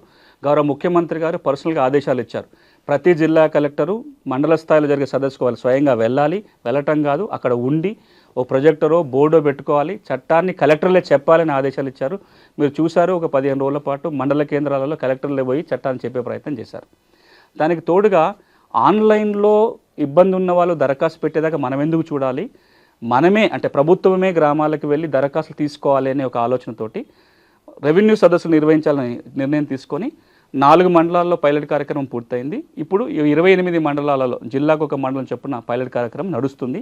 ఈ 32 మండలాలలో రెవెన్యూ సదస్సులు నిర్వహించి సమస్యలు ఉన్న వాళ్ళ దగ్గర నుంచి ప్రభుత్వం ఒక దరఖాస్తు తీసుకుంటుంది. దానికి ఒక నమూనా తయారైంది. అది యాచారం మండలంలో టెస్ట్ చేసిన ఒక నమూనానే ఇప్పుడు రాష్ట్రమంతటా ఉపయోగించడం జరుగుతుంది. 2 పేజీలు ఉంటుంది, సింపుల్ అప్లికేషన్ ఫామ్. మీరు మీ వివరాలు, ఫోన్ నెంబర్ నింపి మీకు ఏ రకమైన సమస్య ఉందో టిక్ పెడితే చాలు, కాగితాలు ఉంటే రెవెన్యూ అధికారులు పరిష్కారం చేస్తారు. ఇక జూన్ 2 నుంచి ఆగస్టు 15 వరకు రాష్ట్రంలో ఉన్న అన్ని రెవెన్యూ గ్రామాలలో రెవెన్యూ సదస్సులు జరగబోతున్నాయి. అక్కడ ఉన్న రైతులు అప్లికేషన్ పెట్టుకుంటే రెవెన్యూ సిబ్బంది గ్రామంలోనే పరిష్కారం చేయబోతున్నారు. ఇది ప్రభుత్వం తీసుకున్న ఒక యాక్షన్ ప్లాన్. ఈ భూభారతి చట్టాన్ని రైతుకు చుట్టమయ్యేలాగా చేసే ఒక ప్రయత్నం. భూ సమస్యల పరిష్కారానికి రెవెన్యూ సదస్సులు నిర్వహిస్తామంటున్నారు. ఎప్పటి నుంచి నిర్వహిస్తారు? సమస్యలు ఎట్లా పరిష్కరిస్తారు? ఇప్పుడు మనం ఇంతకుముందు మాట్లాడుకున్నట్టుగా ఇప్పుడు పైలట్ జరుగుతుంది. 4 మండలాల మొదటి పైలట్ 15 రోజులు అయిపోయింది. 28 మండలాలు, జిల్లాకు ఒక మండలం పైలట్ మే నెల అంతా జరుగుతుంది. జూన్ 2 నుంచి ఆగస్టు 15 వరకు రాష్ట్ర వ్యాప్తంగా అన్ని రెవెన్యూ గ్రామాలలో రెవెన్యూ సదస్సు జరుగుతుంది. ఈ రెవెన్యూ సదస్సులో జరిగే ప్రక్రియ ఏంటంటే ఒక 2 పేజీల దరఖాస్తు నమూనా తయారై అన్ని జిల్లాలకు పంపడం జరిగింది. ఆ రెవెన్యూ సదస్సు జరిగినప్పుడు కావాల్సిన అన్ని దరఖాస్తు ఫారములు పెట్టుకొని రెవెన్యూ టీం గ్రామంలో కూర్చుంటుంది. అది 1 రోజు కావచ్చు, 4 రోజులు కావచ్చు, ఎన్ని రోజులు అవసరం ఉంటే అన్ని రోజులు. ఎవరికి సమస్య ఉన్నా వాళ్ళు వెళ్ళి ఆ అప్లికేషన్ ఫామ్ నింపితే ఆ అప్లికేషన్ ఫామ్స్ అన్నీ కూడా రెవెన్యూ అధికారులు పెట్టుకుంటారు. ప్రతి దరఖాస్తు మీద ప్రాసెస్ జరుగుతుంది.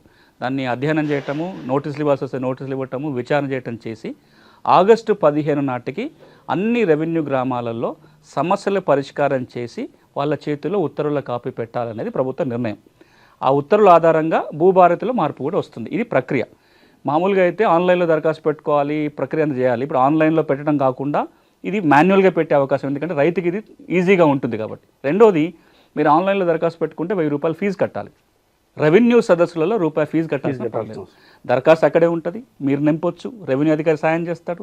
ఊళ్ళో ఎవరో తెలిసిన వాళ్ళతో కూడా నింపించుకోవచ్చు, ఫీజు కట్టాల్సిన పని లేదు. అధికారి ఊళ్ళో ఉంటాడు, దరఖాస్తు ఆయనే తీసుకుంటాడు, ఎంక్వైరీ అక్కడే జరుగుతుంది, పరిష్కారం కూడా ఊళ్ళోనే చేసే ప్రయత్నం. ఇది చాలా కాలం తర్వాత నాకు తెలిసి రెవెన్యూ సదస్సులు తెలంగాణలో ఉమ్మడి ఆంధ్రాలో 2012-13లో ఒకసారి జరిగింది.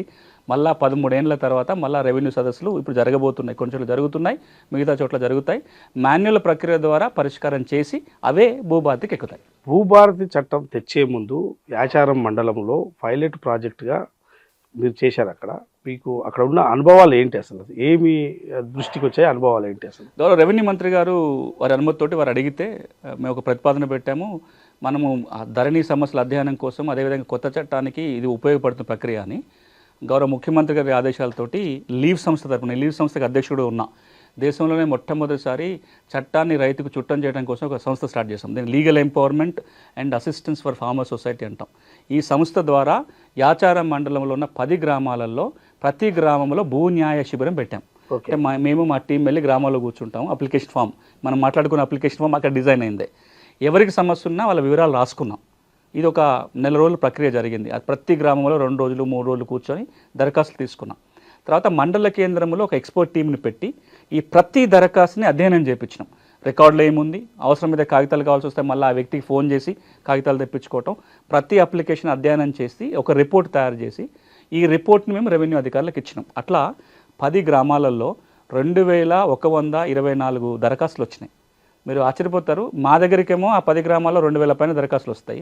ఆ రోజున ధరణిలో ఎన్ని పెండింగ్ ఉన్నాయో చూస్తే 500 దరఖాస్తులే. అంటే మిగతా 1500 ధరణిలోకి దరఖాస్తులే పెట్టుకొని ఉన్నాయి. సో ఒక అంచనా ఏంటంటే ప్రతి గ్రామంలో 200 నుంచి 250 వరకు దరఖాస్తులు వచ్చే అవకాశము. అక్కడ అనుభవం ఏంటంటే మనం అనుకున్నట్టుగా అప్పుడు ప్రభుత్వం చెప్పినట్టుగా ఊరికి 4-5 సమస్యలు లేవు, 200-300 సమస్యలు ఉన్నాయి. నెంబర్ 1 ఉన్న సమస్యలు చాలా వాటికి సాదాబాయినామా సమస్యలు కావచ్చు, పుస్తకాలే రాలేదనే సమస్యలు కావచ్చు, ధరణికి ఎక్కినంగానే తప్పులు ఉన్న సమస్యలే దాదాపు 70-80% ఉన్నాయి. ఇవన్నిటిని కూడా గ్రామ స్థాయిలో చట్టం మార్చుకొని పరిష్కారం చేయగలిగే సమస్యలే. వీటన్నిటికీ ఈ రోజున భూభారతి చట్టంలో పరిష్కారం ఉంది.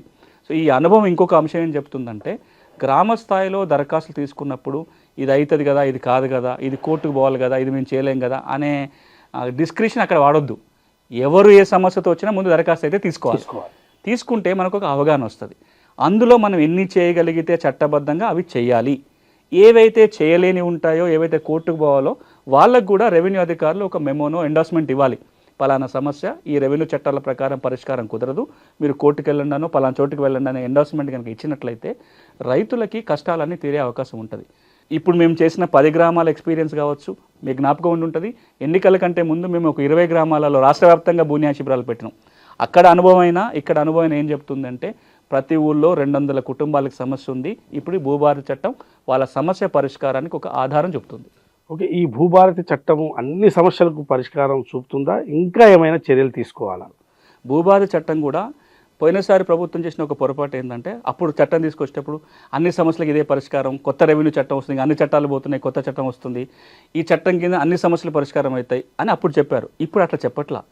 భూభారతి చట్టం దేని గురించి వస్తుంది?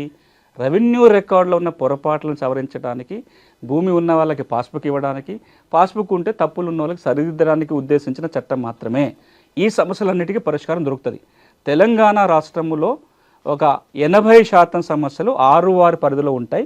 ఈ 80% సమస్యలకి భూభారతి చట్టం పరిష్కారం చూపిస్తుంది. ఇది కాకుండా ఇంకొక 20% సమస్యలు వేరు వేరు ఉంటాయి. అసైన్మెంట్ భూముల అమ్మకాలు కొనుగోలు కావచ్చు, లేకపోతే గిరిజన ప్రాంతాల్లో ఎల్టీఆర్ సమస్యలు కావచ్చు, అటవీ పోడు భూముల సమస్యలు కావచ్చు, ఇనాం భూములకు ఓవర్సీలు కావచ్చు, పీటీలకు 38 కావచ్చు. ఇవన్నీ వేరు వేరు చట్టాల పరిధిలో వస్తాయి. నేను మొదట్లో అన్నట్టుగా ఈ 20% సమస్యలు కూడా తీరాలి అంటే మిగతా చట్టాల్లో మార్పులు చేసుకుంటూ సమగ్రంగా ఒక భూమి చట్టాన్ని చేసుకునే ప్రయత్నం ప్రభుత్వం చేయాలి. 2016లో ఒక గోల్డెన్ ఆపర్చునిటీ తెలంగాణ ప్రభుత్వానికి వచ్చి ఉండే చట్టాలు సవరించుకోవడం. ఎందుకంటే తెలంగాణ రాష్ట్రం ఏర్పడినప్పుడు స్టేట్ రీఆర్గనైజేషన్ చట్ట ప్రకారము ఉమ్మడి రాష్ట్రంలో చేసిన చట్టాలు తెలంగాణకి 2 సంవత్సరాలకే వ్యాలిడ్గా ఉంటాయి. 2 సంవత్సరాల లోపల చట్టం మార్చుకోవటము, కొత్త చట్టం తీసుకోవటం, మార్పులతో అడాప్ట్ చేసుకోవడం చేయాలి. 2016 జూన్ 2 నాటికి కొన్ని చట్టాలు మార్చుకోవడానికి అవకాశం ఉన్నా అప్పుడు ప్రభుత్వం ఏం చేసిందంటే అన్ని చట్టాలను పేరు మార్చుకొని మొత్తం అడాప్ట్ చేసుకున్నారు. ఈ చట్టాన్ని సవరించుకునే ప్రయత్నం జరగాలి. కేవలం ఒక 6వ చట్టం మాత్రమే మారింది. ఇప్పుడు ప్రభుత్వం కనుక మిగతా భూమి చట్టాలలో కూడా కొంచెం సవరణ తీసుకొచ్చి అన్ని చట్టాలు కలిపి ఒక సింగిల్ చట్టం చేసి రెవెన్యూ అడ్మినిస్ట్రేషన్ని గ్రామ స్థాయి నుంచి రాష్ట్ర స్థాయి వరకు కనుక పటిష్టం చేయగలిగితే మిగతా 20-30% సమస్యలను కూడా 1 సంవత్సరం 2 సంవత్సరాల కాలంలో పరిష్కారం చేయొచ్చు. ఇప్పటికే రెవెన్యూ మంత్రి గారు ఒక ప్రకటన చేశారు. 6వ చట్టం తేవటం కాదు, రాబోయే రోజుల్లో కొత్త రెవెన్యూ చట్టం తేవాలని తెస్తామని అసెంబ్లీలో చెప్పారు. కాబట్టి అది జరిగితే మిగతా సమస్యలు కూడా పరిష్కారం దొరుకుతుంది. భూభారతి చట్టం రైతుకు నిజమైన చుట్టం కావాలి అంటే ఇంకా ఏం చేయాలి? 2 జాగ్రత్తలు తీసుకుంటే చాలు. ఒకటి, ఈ చట్టం ప్రతి రైతుకు తెలియాలి. 64 లక్షల మంది పట్టాదారులు ఉన్నారు, భూమి పాస్బుక్లు ఉన్నారు. 64 లక్షల మంది రైతుల కన్నా భూభారతి చట్టాన్ని తెలిసేలాగా చేయాలి. ఇది ఇప్పుడు మీరు చేస్తున్న ప్రయత్నం అదే. ఇది ప్రతి రైతు కనుక చేరితే ఒక పరిష్కారం దొరుకుతుంది. 2, రైతు రెవెన్యూ కార్యాలయానికి వచ్చే బదులు రెవెన్యూ కార్యాలయం రైతు ముంగిటికి వెళ్ళాలి. ఇప్పుడు జూన్ 2 నుంచి ఆగస్టు 15 దాకా చేసి అక్కడితో ఆపకుండా ప్రతి 6 నెలలకు ఒకసారి కనీసం ఏదో ఒక కార్యక్రమం పేరుతోటి రెవెన్యూ అధికారి 6 నెలలకు ఒకసారో సంవత్సరానికి ఒకసారో రెవెన్యూ సిబ్బంది కనుక గ్రామాలకు పోగలిగితే బ్రహ్మాండంగా చాలా సమస్యలు గ్రామంలో పరిష్కారం చేయొచ్చు. ఇది 2వది. ఇక 3వది, రాష్ట్ర ప్రభుత్వం గ్రామ పాలనా అధికారుల వ్యవస్థ తేబోతుంది, రిక్రూట్మెంట్ జరుగుతుంది. వాళ్ళకి సమగ్రమైన శిక్షణ, వాళ్ళ మీద ఎప్పటికప్పుడు అజమాయిషీ చేయగలిగితే 100% సమస్యలు మన గ్రామ స్థాయిలోనే పరిష్కారం చేయొచ్చు. ఇక చివరిగా, ఎంత మంచి చట్టం ఉన్నా ఆ చట్టం ఎలా అమలు జరుగుతుందని ఎప్పటికప్పుడు అన్ని స్థాయిలో సమీక్ష జరగాలి. కింద తహసీల్దార్ దగ్గర నుంచి పైన ఉన్న సీసీఏల దాకా ఆ సమీక్ష చేసుకుంటూ పోయినట్లయితే డెఫినెట్గా మంచి జరుగుతుంది. థ్యాంక్ యూ సునీల్ గారు. ఇవాళ భూభారతి చట్టము ఏ విధంగా రైతులకు ఉపయోగపడుతుందనే అంశం పైన ఇది అవేర్నెస్ తేవడానికి ఈ ప్రత్యేక ఇంటర్వ్యూ, ఎందుకంటే ఈ చట్టంలో భాగస్వామైన భూమి సునీల్ గారు, అదేవిధంగా రైతు కమిషన్ మెంబర్, ఆయన ఈ చట్టం మొత్తం పూర్తిగా ఎట్లా ఉండాలి, రైతులకు ఏ విధంగా ఉపయోగపడాలి, ముందస్తుగా పైలట్ ప్రాజెక్టుగా ఒక యాచార మండలం చేయడంతో పాటు రాష్ట్ర వ్యాప్తంగా కూడా రైతులకు ఉన్న భూ సమస్యలు ఏమున్నాయో అవన్నీ క్రోడీకరించి ఈ సమస్యకు పరిష్కారం చూపాలని చెప్పి ఇవాళ భూభారతి చట్టం తీసుకొచ్చారు. ఈ భూభారతి చట్టం తేవడం వల్ల అందరికీ పరిష్కారం అవుతుంది. సో అందుకోసమే ఇది రైతులందరికీ కూడా ఈ చట్టం మీద అవగాహన కలిగించేందుకు ప్రయత్నం చేశాం. సో ఇదందరి మొత్తం భూభారతి చట్టం గురించి రైతులందరూ తెలుసుకోవాల్సిన అవసరం ఉంది. తెలుసుకొని వారి సమస్యకు పరిష్కారం భూభారతి చట్టం ద్వారా రాబోతుందని చెప్పి ఇవాళ భూమి సునీల్ గారు చెప్తున్నారు. Thank you.